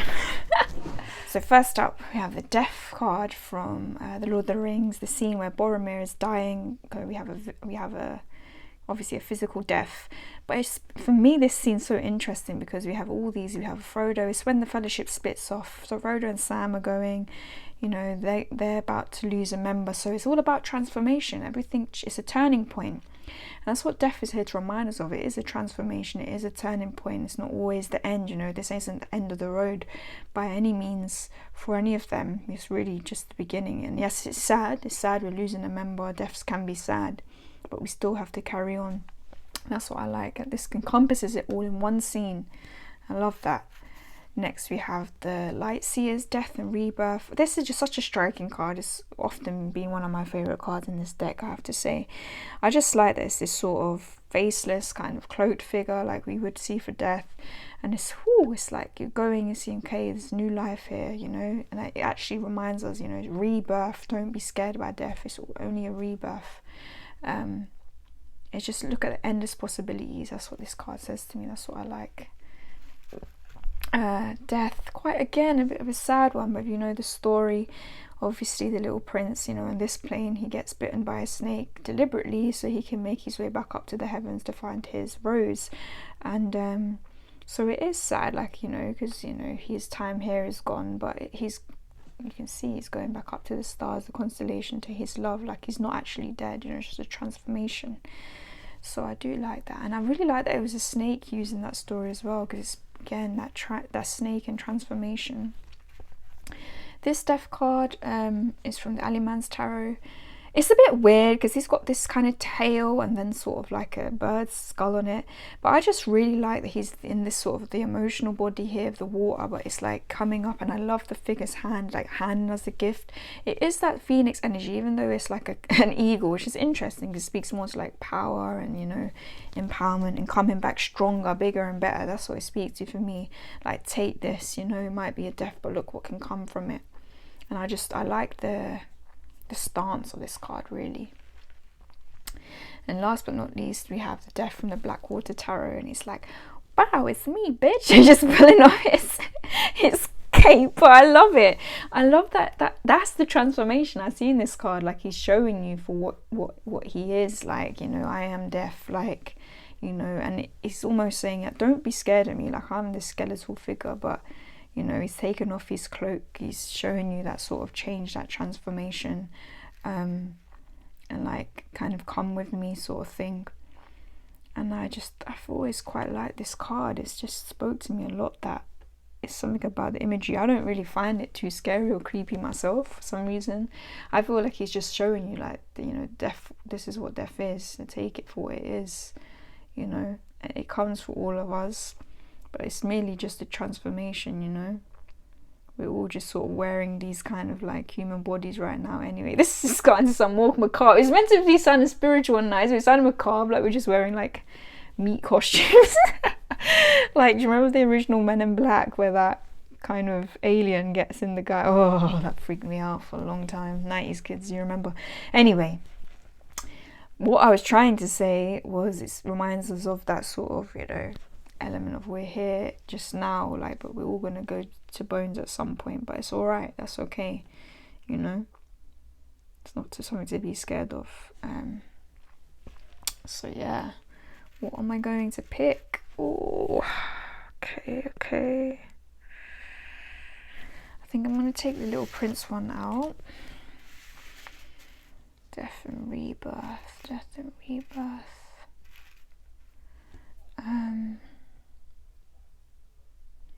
Though I love the nod to rebirth here, like, I don't think it's my favourite.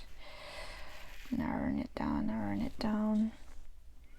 Again, I love the offering of this. I love the sort of figure as well. But no, I think it's out. So down to our reveal yourself, single man, death, and oh, Lord of the Rings death. Oh, for the longest I've really loved this card. I don't think I really explained it too well there, but yes, just know it's been my favorite for a long time. But now looking at this Lord of the Rings and just seeing everything it speaks to, this scene is so cleverly done. Oh gosh, I think really maybe in the kind of era of my life now, I need this Lord of the Rings more to be a favourite because of how that speaks to me and the reminders of death that I kind of need. So I feel like that's going to be there. But the Blackwater, our funny kind of skeleton guy, yes, I've loved him for a long time. He's been a favourite for a long time. So next up we have Temperance. Wow, again 5 cards, girl. Oh my god. Okay. Ow! I just banged my funny bone. Dang, and I did it yesterday as well. I already feel like I got a bruise there. Okay. Temperance from the Unfolding Path. Again, newbie. Oh, this is the card that made me buy it, by the way. Art from the Terra Volatile. Beautiful renaming of Temperance. We have our Temperance from the Gentle Tarot. I think that's the first from the Gentle. Temperance from the Spacious. Oh, I love that. And Temperance from the Guardians of the Night. Can we see them all? Can we see them all? No, we can't. Our frog is hopping off the page. There you go, Milado. Okay, first up. From the Tarot of the Unfolding Path, we have this Temperance. This card made me buy this deck, and it was all because of the figure. I find her so transfixing, it's unbelievable. And she also speaks of, like, you know, she reminds me of like family that I have, like people who are close to me basically. So that's why, and what they mean to me in terms of me kind of achieving my balance. That's why it's kind of a bit of a personal kind of card for me, and that's just because of this figure, how she's drawn. And yeah, it's just very typical. We get the kind of you know, that kind of balancing energy between the cups, and she's just kind of so poised and looking at us, and you know, she's not even having to kind of hold the cups. Sort of telekinesis Matilda stuff going on here, which I love, which really speaks to that being in balance of your magic, you know, because she seems magical and it's not being volatile, she's keeping it. And that's, I think magic and magical beings are quite a good kind of figures to use on Temperance cards, actually, because we often see them when they're going through their trials and tribulations, like you have to be balanced, you know, in order to get this right. We see this in Harry Potter a lot, you know. So another nod to that I like. When I saw this, I was like, yes, what a wonderful naming of the Temperance card, and how beautiful it is that she's working with multiple elements, fire and water, that tempering energy. We're going to see that come again in a card further down. But the art, you know, having to get that balance, temper things right, just to get, you know, if you are artists and you're creating certain things, you have to get that right. If you're making your own paints, for example, if you're sculpting, having to get your kind of materials right, getting that balance right. If you're a cook, I really love, I didn't put that in. Oh God, we would have had 6 cards, but I think Temperance, for the Lord of the Rings is Sam, which I absolutely love that card as well. Oh God, that should be here. It's one of my favourites, but I don't think we would have fit it in. But yeah, this is a beautiful card and a beautiful naming, and I love it. This really speaks to that balance for me, that Temperance card from the Gentle Tarot. I love that she's on this sort of almost like tightrope. It could be, and it could be, if you just change this around a bit, you know, imagine you made that sort of like sharks or piranhas, and you know, she looked tentative and like, oh my gosh, you think, oh my god, she's gonna fall out, you know, fall into the water, and it's all gonna be curtains for her. Here she's just poised, she's vulnerable, she's naked, she's just there in the middle. Birds are flying around her, going on each hand, you know, everything beneath her is like just beautifully reflected. You see the balance not only just from the sun reflected in the water, but in her as well as a being. You know, each side is reflected. I love it. It speaks to that really calm energy of a Temperance card, of what we want to embody when we're seeing the Temperance card, and I love that. Now we have the Spacious Tarot Temperance. This card probably was the card that made me actually go out and buy this deck when I saw someone show it and speak about it on their channel. Look at that. It's so simple, but it's just so like, be the steam. I feel like I'm gonna start doing some kind of like Bruce Lee quotes or something, you know. The ice and the fire, and you know, them becoming one, and the condensation from that, you know, that's when you need to get that tempered. That's when you're in that tempered balanced state. You know, too much fire, it's not good. Too much ice, things aren't good. You know, be in the middle. It just reminds you to really, you know, that elemental rawness of, you know, either maybe linking it to emotion, linking it to elements within ourselves, and trying to get that balance. I love it. And last but not least, we have Froggy for Temperance. An amphibian is such a great animal to use for Temperance, you know, both on land and water. I love how he's got one foot in the water, one foot in the grave. Oh gosh, that's a great show if you're from the UK. But yeah, got one foot in the water, and he's on the stone, and you got the cup there again. I love it. I think the reason I really like it, I just thought it's such a very, very, very good pick for an animal card, for an animal deck for Temperance. An amphibian, balance, you know, they can go on land, they can navigate land, they can navigate water. We should embody that and navigate these different aspects of ourselves, you know, keep them in balance. And obviously a frog, to survive, has to spend so much time in the water, otherwise it will dry out, you know. So it's remembering that, you know, it can't just always be on land, can't always just be in one aspect, you know, we can't just always be in one energy. We have to, you know, embrace that yin yang. So my goodness, now I spoke about them all, and the fact that I should probably have a sixth card here as well in the form of Samwise Gamgee. How am I going to narrow this down? Oh gosh. As much as I love the energy of this and the gentle tarot, you know, and obviously it's that very positive kind of element of that, I just feel like it doesn't speak as much as the rest to me, but I love it. Okay. Oh goodness, I love her, she's beautiful, but I think she's going to be out for now. Okay, art, temperance, froggy.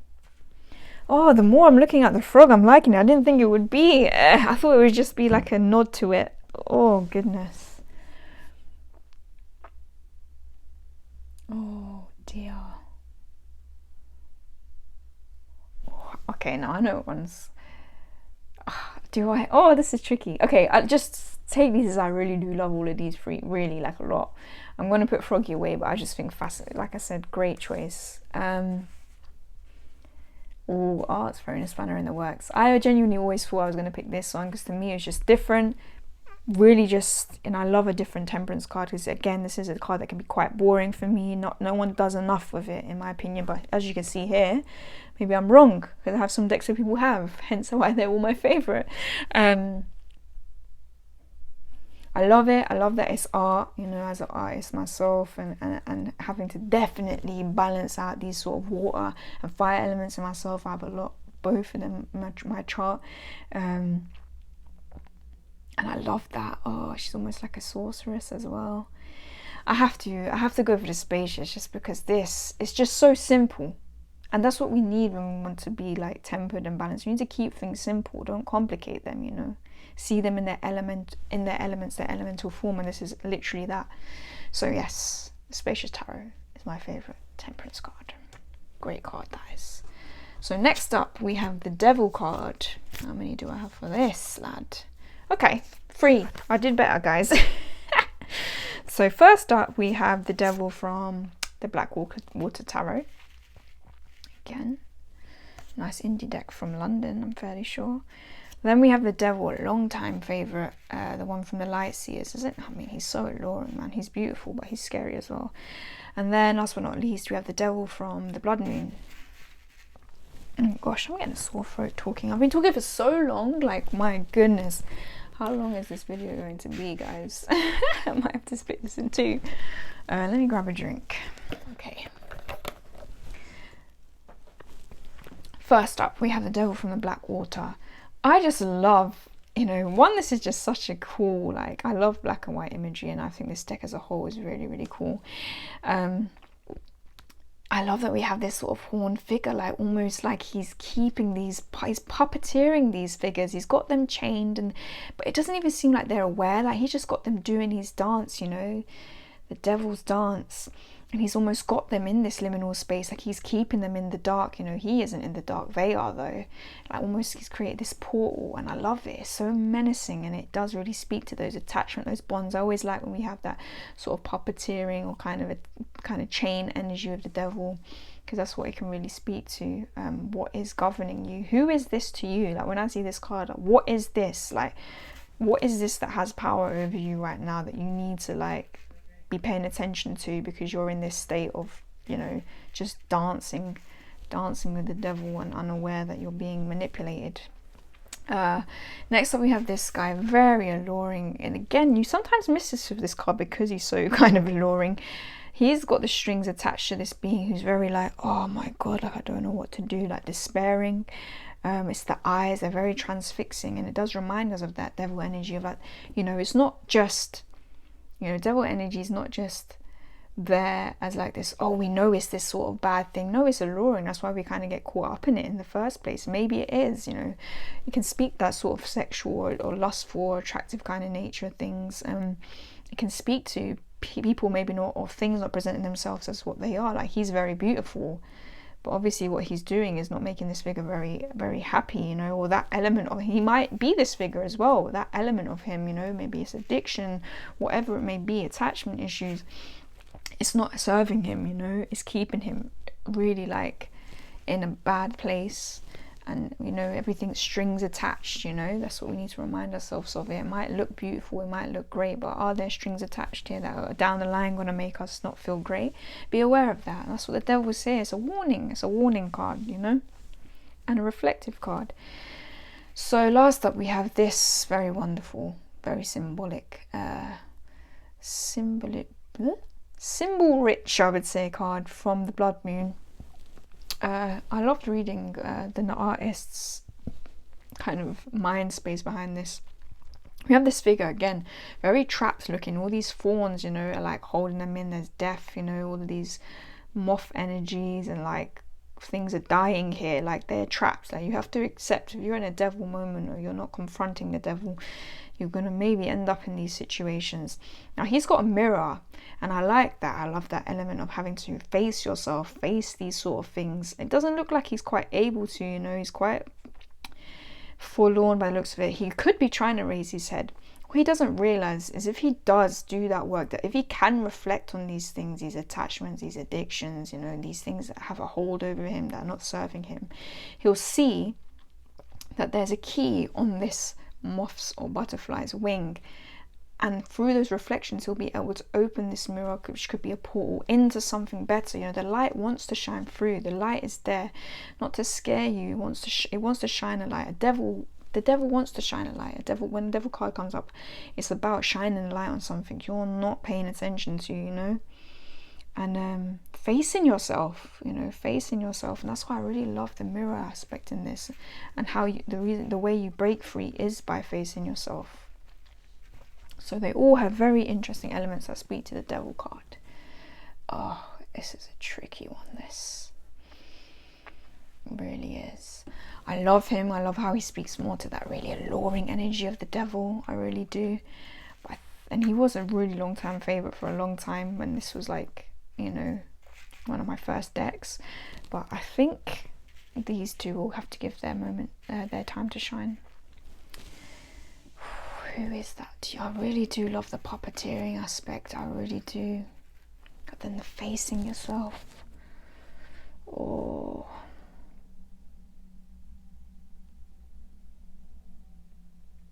They're both very different. They're quite different in energy.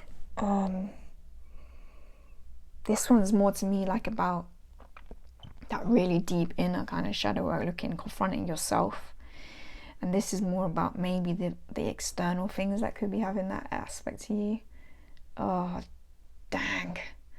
Okay, I love this, but I think for more scope I have to go with the Blood Moon. It's been a fave for a long time, so yeah, Blood Moon is the favorite. Next up we have the Tower card. How many do I have for this? 3. Okay, we're doing all right. So we have first up the Tower from the Llewellyn Tarot. Then we have the wonderful Tower from the Somnia Tarot. It's a very new tarot in my collection. And last but not least, we have the Tower from the Lubanco. Okay.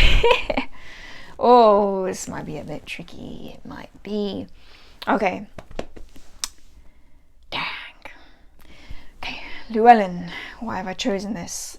One, I love that it's a castle, a fort, but you give me a tower with water and I'm sold. Water and lightning. I just think tower moments speak to emotion for me, and they speak to that volatile energy. And to me, as much as people might see fires, explosion, water to me has always been the element that represents that most, especially when you're thinking about emotional turmoil, the destruction, that all that sort of pent up. Imagine you've dammed something and then you let that go. That water, you know, it's going to come crashing down with that water. But also, flip side to that, the cleansing that comes from that, you know, when this dies down, this tsunami, whatever it is that's striking down this fort, striking down this castle, you know, and it will wash everything away that doesn't need to be there. I love that dual element. That's why I love water used in towers.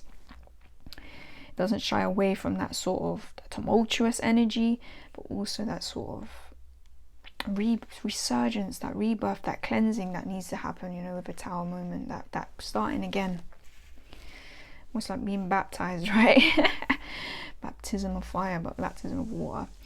So next up we have the Tower from the Somnia Tarot. Now this is probably one of my favorite cards in that whole deck, especially when you read the book and understand fully what this is about. It's this figure so forlorn, they're like worn down, they've got like a home tied to their back but it's on fire, but they're just, and they're the foundation, the tower. I like that it makes us, or the figure, you've created these towers. Some of you have to be aware that we need to bring them back down to their foundation and start again, and that's on us, you know. It's like there's a reason this is coming down, you know, and it can either come down on top of us or we can face it and be like, okay, we can start again, we can build this foundation and be this foundation, you know, for it when we build something better.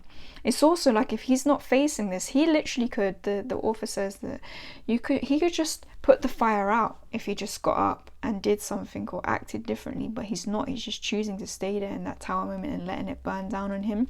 So it's almost like you can have the choice to sort of face them head on or kind of bury your head in the sand like this figure is doing, and it almost become worse. And that's what, how are there a shake-up moment? They are that sort of like, you probably know you've needed to do something like this for a while, or the universe has known that you've not been in alignment with something, or there's something better for you that's coming, and now we need to give you that kind of shake awake kind of thing. Are you going to take that heed that lesson? So I really like that. And again with the water, the emotional body, that really speaks to towers for me. Okay, last but not least, we have the one for Lubanko. I don't think everyone always likes this card because it's a bit odd, right? To me, the way I view it is this is some sort of VR world, and that speaks very strongly to how I view a tower, that we have to sometimes be aware that these towers, that you know, they have to come crashing down these ways that we're seeing things, maybe because they're a delusion, they're not real, like what we really need in life, that's not it.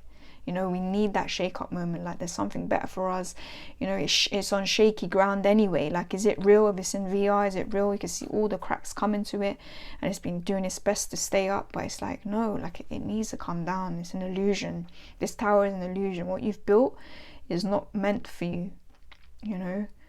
You could never have kept it up, you know, because it's just not, it's not solid enough. It's not solid enough. The foundations were shaky, you know, all of these questions it brings up about tower moments for me personally. So that's why I like that it seems to be this eerie VR world, you know, really like shake. It's that shake awake, step back to reality, whoop, there goes gravity, you know. That's what it feels like, an Eminem moment. You better lose yourself in the tower moment. But yes, that's what it feels like. Then towers can feel like that, and that's a very hard realization, you know, whether it's a relationship that's crumbling down and you've been not paying attention to a lot of things in it, potentially a job that's just kind of coming to an end, you know, something volatile, something, you know. But it's when we really reflect on it down the line, or in hindsight, or if we're being really honest, I don't know, maybe I'm just speaking for myself, we know that this probably had to happen, you know. That's why I like that VR element there, that sort of unreality of it. It's not real, let it come down. And it also could be that the pain from it doesn't necessarily have to be as bad as we kind of think. Like again with this guy, he could just put it out. Like, just if we can move with that tower moment, maybe it won't have to be as traumatic, you know. Oh dear, what one am I going to pick? I love this, but it is a newbie, so I don't think I can quite give it fave status. So we've got Llewellyn and Lubanko. Oh dang, I really do love the water energy of that and the cleansing energy of it. I do want to trim this deck though. I know it sounds weird to say, it'd probably be more of a favourite if I trimmed it, but it probably would aesthetically. Oh, water energy illusions. Oh, the VR. I think just for the, I really do love them both, but I think just for that water element, speaking to two of the kind of things that are very important, I think with tower moments to keep in mind, like, you know, it can be tumultuous, you know, all that energy, that emotion we need to let kind of go, kind of let it flow, but then the healing aspect of it too in the end, that is there for the good. I like that, hence why that is my favourite, the Llewellyn. And next up we have the Star. Another card I don't always see too much being done, which is kind of sad, but hey ho. What have we got? So first up we have from the Victorian Romantic, this beautiful figure here. Look at it. I mean, it's such a, aesthetically it's a beautiful card. Then we have the pole star from the Wildwood Tarot. And then last but not least, we have Healing. Oh, I love that card, from the Witch's Wisdom. So this card, I just love her. She does look like a very healing figure. She does look like she could grant you a wish as well, to be honest. I don't know who she's based on. I have to really read up through this book again. I love the healing waters. I love her stance. I love, obviously, the aesthetics of this deck are beautiful. Like the cold foiling. What am I talking about? So I do get that star energy. It does just give you in that, it puts you, when you see this image, it does just put you in that, okay, like wishful, dreamy, kind of healing kind of vibe. So that's why I do love it. The pole star, I really do love this deck, and I do love some of the cards in it, and this is one of them. This figure just following the pole star, like finding their way through the woods, like that is like that is a star moment, you know, guiding us. It's a guiding light, taking it back to that traditional form of what stars represent to us, you know, and he's finding his way through that. And that's what a star is about, finding our way after a tower moment. It is about that healing. It's about, you know, wishing for something better. It is finding that guiding light, finding that hope. And this is what this card really speaks to. And I just think the imagery is just so beautiful, that the canopy is opened. He can look up and see it. You know, and he's finding his way through. The pathway is being shown, and I like that it does. It gives you that inherent hope when you see this card, that you're not lost, you can find your way through. That's a good reminder of the star card. And last but not least, we have Healing, which is beautiful because obviously the star speaks to healing energy. I love that. We have these, like this circle of beings kind of all in these different poses. It looks like almost like these little sprites or spirits coming together, you know, to kind of let us know that it's all going to be all right. Maybe past loved ones, you know, the flowers as well.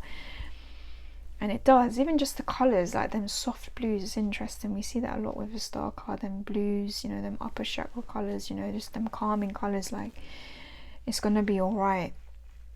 And I really like that it's renamed Healing. Oh gosh, I think I love this card, but it doesn't speak too much, like symbolically, to what I believe the star needs. Well, it does, but you know, it's more just aesthetically beautiful, to be fair. I love the healing, I love the renaming, I really do, and I actually love the look of this card as well, and how it makes me feel like I'm not alone. But I think it has to be the pole star for me, just for it speaks to so much of that energy, and it is just so encouraging and hopeful in its kind of depiction of the star there, and taking it back to that traditional, you know, guiding light. Okay, next up we have the moon, and I have 4 cards for this. So first up, it is from the Blood Moon Tarot. I love this, the unmasking. Oh, it's amazing. Secondly, we have from Tarot of the Spirit World. Thirdly, we have the moon from the Bunko, a bit more unnerving one. And last but not least, we have the wonderful moon from the Gentle Tarot. Oh, I do love that moon. Oh, it's going to be a bit tricky, this one, I think.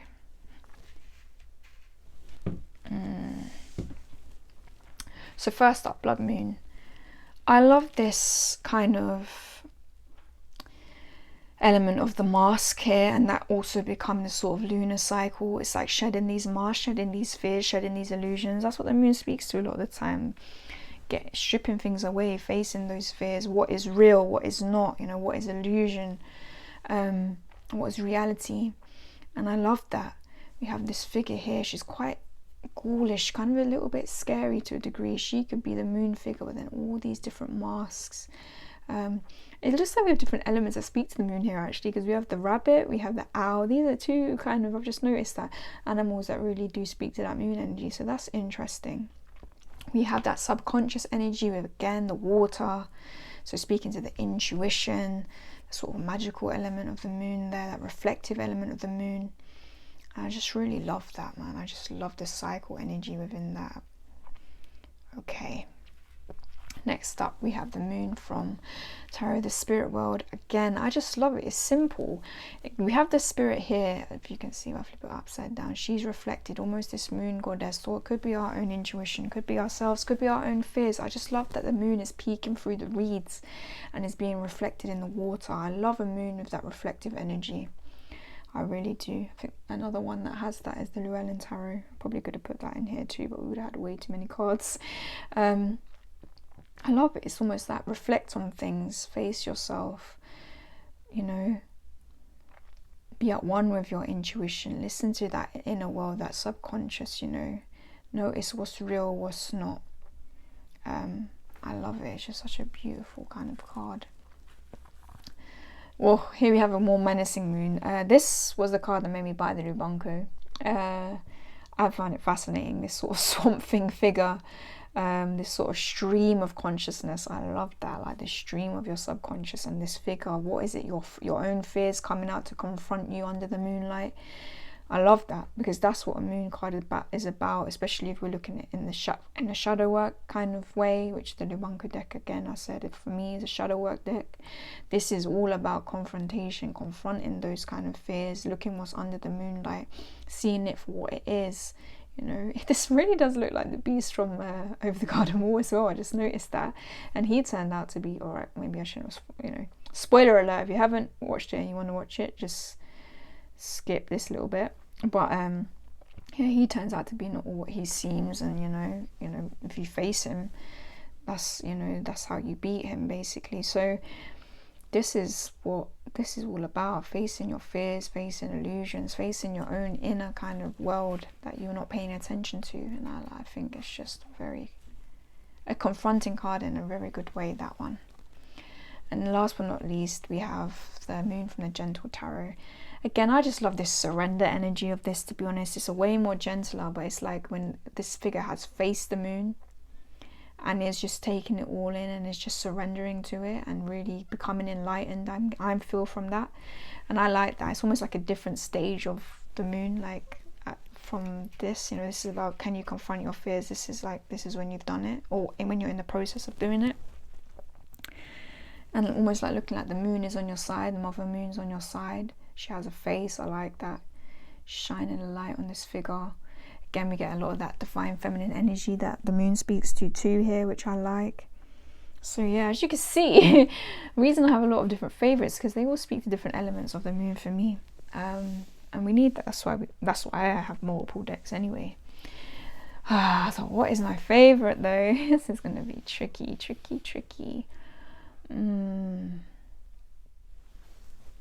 Okay, aesthetically, it's a beautiful card, and I really like the water and the reflective energy of it. I don't think it's like #1 fave. Blood Moon, Lubunko, Gentle. I love this. Again, there's just so much depth here, but I think it's between these two. Oh gosh, sort of two kind of elements and maybe stages of the moon as well, like they're so different. The energies are so different, and I really do love this one. I really do. But I feel like the moon card is actually such an important card for shadow work, personally, for me. And the way that this helps you kind of look at that and confront that, I think, and again, because it's probably my favourite card for Lubunko, it has to be this, I think. But I really do love the others. So next up, we have the Sun card. And I only have two options for this, because this is another card that I think overall is quite boring. I don't think people do enough with it, and it's a shame, because I think the Sun card has layers to just be, overwhelming happiness, clappiness, and kind of like, you know, success. I think there's layers to it that get kind of overlooked, and yeah, hopefully, well, definitely one of these cards embodies that for me. But yeah, as you can see, this is from the One Unfolding Path Tarot, and this is a beauty from the Blood Moon.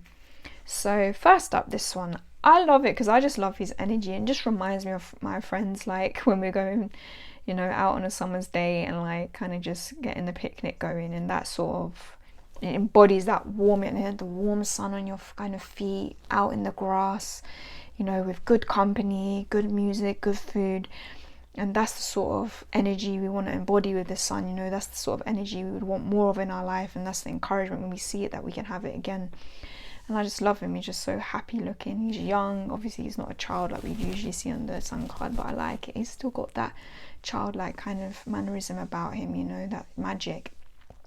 And it's nice to see the sunflowers there too. And next up, a long time favorite is the sun from the blood moon. Look at him. I love that this actually shows like the inner work of creating happiness for yourself and keeping that alight. It also speaks to that solar plexus energy, which I really think speaks to the sun as well. You know, being in your authenticity, that is how we find our happiness. Keeping those things that, you know, make us shine a light, being in touch with our truths. Look how poised he is, just keeping that light going. You know, he's part of his happiness, you know, he's part of it, he's manifesting it. It's not just some separate kind of sun up in the sky. He is that sun, you know, he's embodying that. He's giving life from his sort of energy source, his happiness, his sort of reserves of like authenticity. Look at, he's like giving life to the sunflowers, you know, they're breathing him in. And I love that. I just love that. It's such a richer kind of interpretation of the sun card, this. And that, I think we was just dying for that. For me, I think I was dying for that in the tarot deck. And this is one of my favourite cards of the Blood Moon Tarot as well. I just think it's beautiful. Look at how poised he is. You know, keeping that light, you know. Keeping that light on, as it were. Cultivating his own happiness and strength. So yeah, I love it. So without, it has to be, it was a shout out, but this has got to be my most favorite sun card of all time, definitively. Honestly, if anyone has any decks with other sun cards that depict things a bit differently, do let me know. I would love to kind of widen my collection with ones like that. So next up we have Judgement, the penultimate. Oh wow, how many have I got here? Jeez. 5 again. Oh Lordry, you're really terrible at narrowing things down, aren't you? Okay, first up we have the Judgement from the Spacious Tarot. Next up we have the Judgement from the Lord of the Rings. Oh, I love this when they're going into the Undying Lands. And what are we making of the Lord of the Rings, by the way, this new show? I'm trying to reserve judgment, but it just doesn't have that, you know, Fran and kind of Peter Jackson magic for me yet, unfortunately. Next up, stop rambling, we have Judgement from the Guardian of the Night Tarot. And then we have Judgement from the Prism of Visions Tarot. And last but not least, we have the Judgement card from the Tarot Avatara, which is the tarot kind of dedicated to Frida Kahlo, the wonderful. Okie doke. First up, Spacious Tarot. As you're going to see, because I have two, I have two cards that speak to this kind of energy. This doorway, this pathway energy of Judgement makes a lot of sense to me. I like that symbolism for Judgement of walking through one portal into the next. It's your evolution. You've made it here. Are you going to take that step forward? I like that. It's like everything's leading you to this, but in the Spacious Tarot, it's like we're leading up to it. It's like, are you ready? Like, have you done enough to kind of walk through here? Have you faced your fears? Have you done all of the rest of the Fool's journey? Are you ready to go on to the next plane now? If the door's open to you, do you feel like you're ready to kind of evolve? It's posing that question to us, you know, are you going to walk forward or not? And I really like that. Quite magical on the other side of it, this portal. So yes, and I should have prefaced this, Judgment is also another card that I struggle a little bit to read. I need to get more clear on what it means, really, especially for me. So it helps me to view Judgment in terms of like where it comes as a stage within the like Major Arcana journey. You always have to remember, okay, it's like the penultimate card, like this is the, are you ready to go on to the next thing, the World card, like, you know, this is where you're getting judged on that, or you're gonna have to be judging yourself. But yeah, I say no more. On to the Lord of the Rings Tarot. Judgment being, you know, this is like the elves setting sail to the Undying Lands. That was really interesting to see that in the new show though. It's beautifully shot. I can't take that away from it. Like, I mean, I think it's the most expensive show ever made. But it was beautiful. That was very interesting. That veil, like when she, like, I might be giving spoilers, but you know what I mean. If you haven't watched it, you don't. But yeah, them setting off, you know, them deciding that's that, you know, that beautiful Annie Lennox song that kind of plays, and sounds a bit macabre, but it's probably why I'd have it played at my funeral. It's a very beautiful song. When they're going into the Grey Havens, you know, that's it, their time on Middle Earth is done. They're meant to be going back to their lands now. They're saying goodbye to humanity, you know, and that's that. They've leveled up, you know, as elves, and you know, the people who managed to go with them. And in a way, it is like an allegory for death, to a degree, but also it's, you know, again, that transformation, you're going on to something else. And then also, you know, the figures that have gone through that fool's journey, you know, are allowed to go with them. Frodo goes in the end, Bilbo goes in the end, you know, to the Undying Lands. So I love that. That's a very poignant, I love the way that card is drawn. That's a beautiful scene to pick.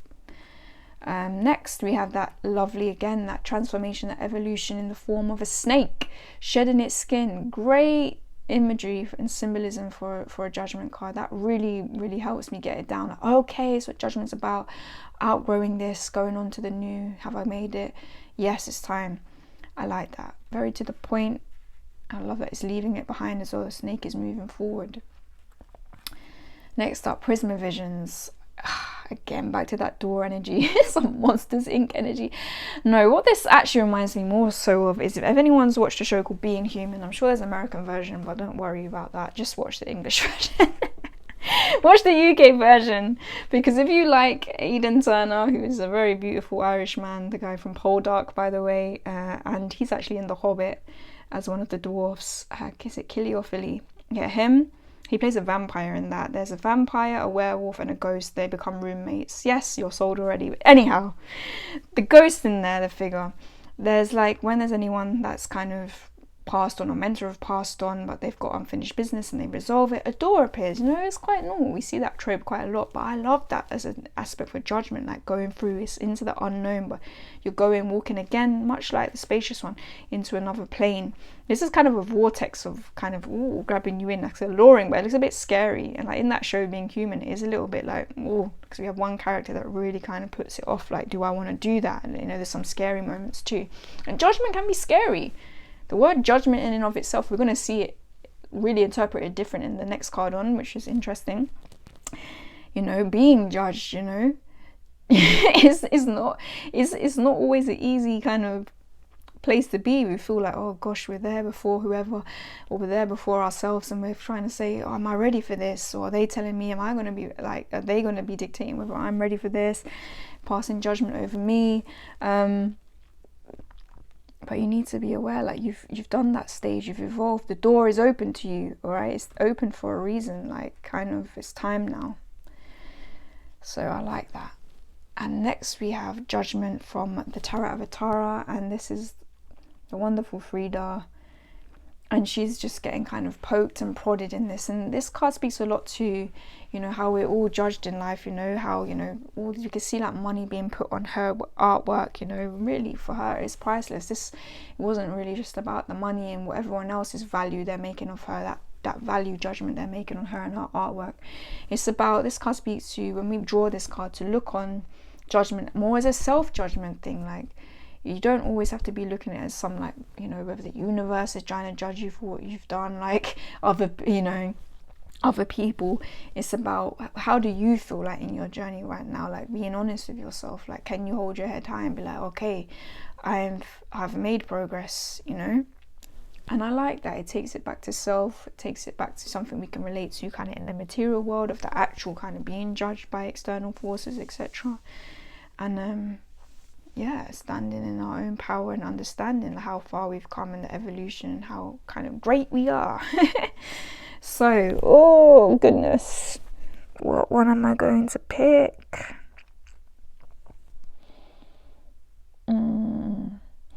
Okay, I'm going to take the lovely Frida out because I don't love her, but I do feel for me this card needs more study. And as I said, Judgment card can be tricky for me as it is, so a favourite is probably going to be one that really is helping me like kind of get that down pretty simply, personally, where I'm at right now. So, oh, we've got this pathway heading towards, and we've got the door. I love the door. I really do love the door. I don't know. I'm having to take it out. My intuition. I'm going with it. Okay. Spacious. I love that. It's like your pathway's led you up to here now. The snake is a really good one. I love the Lord of the Rings, and I love this deck of this card, and it does help me with it. But I think it's going to be between these two. These are the ones that are drawing me, just because that's the simplicity of it and making me understand what that's all about, leveling up. But again, that wonderful thing that the Spacious Tarot does is actually puts you there, as in here you are, this portal's open, you know, on your pathway, everything's leaning, telling you towards going through it. Are you going to do that? Oh jeez. Okay, I love this. I love how that's helping me understand the card more, but there's something about this one that just draws me in because it's like I'm walking that path. So yes, I think that's my favourite Judgment.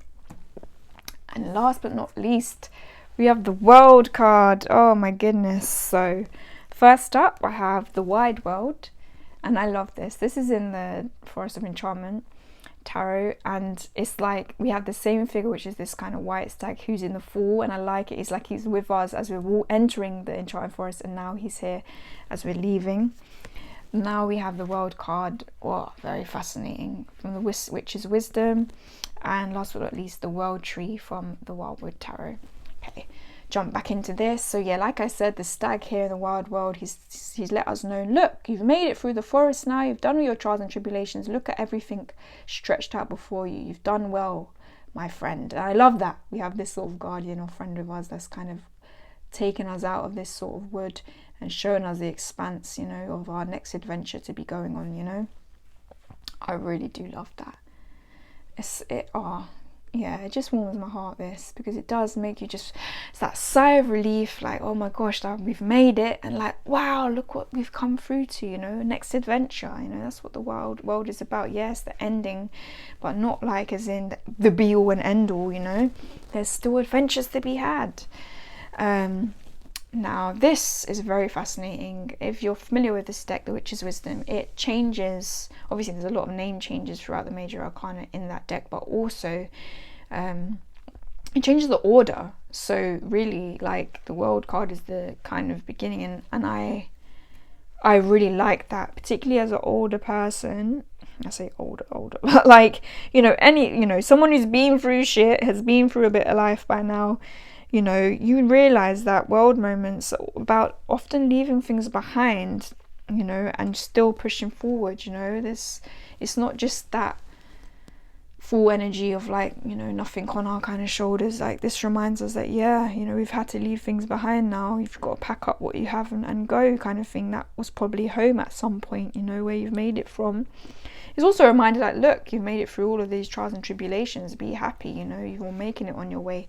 It's a very encouraging card, that, and it doesn't shy away from maybe the baggage we might have, or things you might have had to leave behind with a world moment, which I like. And last but not least, we have the World Tree. Beautiful. I mean, it's a tree, the name of this channel. I love that all the seasons are kind of marked in it, you know. I love the labyrinth. I love the sort of what's the word? I need to study this deck more, but the kind of backstory behind the World Tree and like what it means when we reach there. And again, just that, you know, the end and the beginning kind of thing is kind of never ending cycle kind of thing. Even though we've upped and evolved and are on to the next plane, you know, that cycle of life is going to be coming around again. And I love that. And I love that it's just depicted in a tree. It's so beautiful. Oh dear. So what's going to be my last favourite? Oh wow. Okay, I love the world tree. And I love this card aesthetically. I need to study this deck. This is actually going to be like an autumn kind of winter study deck. So yes, maybe when I come to more of a deeper understanding of that card, it will be an ultimate favourite. But for now, we got the wide world and the world. Oh, I do love these both. I love him, the little stag, like, yo, come on, bro. We've got a wide world to see. You've done so well. I like that because it sort of makes you feel like, yay, like I did good to kind of get through all of that kind of fool's journey. But this is partly why I bought this deck, this card. It's very poignant that they did that the other way around. Some people don't like it. I appreciate it in that deck. Oh, what's my favourite? Do I want the more whimsical, like encouraging? Do I want the one that's a bit more real? Where am I at this point in my life? I love it, but the stag is talking to me. I don't know why. I think that's maybe I just need those more encouraging kind of things with a world card. Like, it's not too heavy, but let me know you've got through the heaviness. Like, come on, we're going to be going on other adventures. So I like that, and you're not alone. I like that. Yeah. So guys, woo, we made it. If you're still here with me, we made it through my 22 faves, and I wasn't cheeky. I didn't cheat. I actually narrowed it down to one for each, which I am proud of myself for doing, but put me under a bit of pressure. You know, I'm not too bad. So yeah, once again, thank you to Neha at the Curated Shelf. I really hope I'm saying your name properly. That's just how I've always said that name from other friends, so do correct me if I'm wrong though. Yeah, it was such a good tag to do, and I've really enjoyed watching everybody else's. You know, you've really shone a light on some really cool decks. You know, you made this crazy deck lady probably add about 20 odd more to her list, but you know, it is what it is. I love a card. I love a card. Mr. Love, sound like Shaggy. I love a card, you know, that brings a little bit of a different perspective, you know, or an expansive perspective to our Major Arcana kind of depictions, as you could probably see from my favourites. I do love an aesthetically pleasing card too, and so yeah, and I think we've also kind of discovered that there's some definite deck favourites of mine, you know, the Lord of the Rings for sure, you know, a lot of picks from there. So it's interesting, you know, it's been really interesting to see it in myself, but also in you guys, like, you know, what kind of speaks to you, what we like in decks, what we'd like to see more of. So yes, guys, more decks with less kind of average, aka boring cards, particularly for the Sun, I want to say, for Judgement, for Justice, for Temperance. Let's, you know, add a bit of pizzazz, you know, be a bit more imaginative. That would be nice. But yeah, thanks for watching, guys. I hope you enjoyed it, and yeah, I'll see you in the next one. Bye.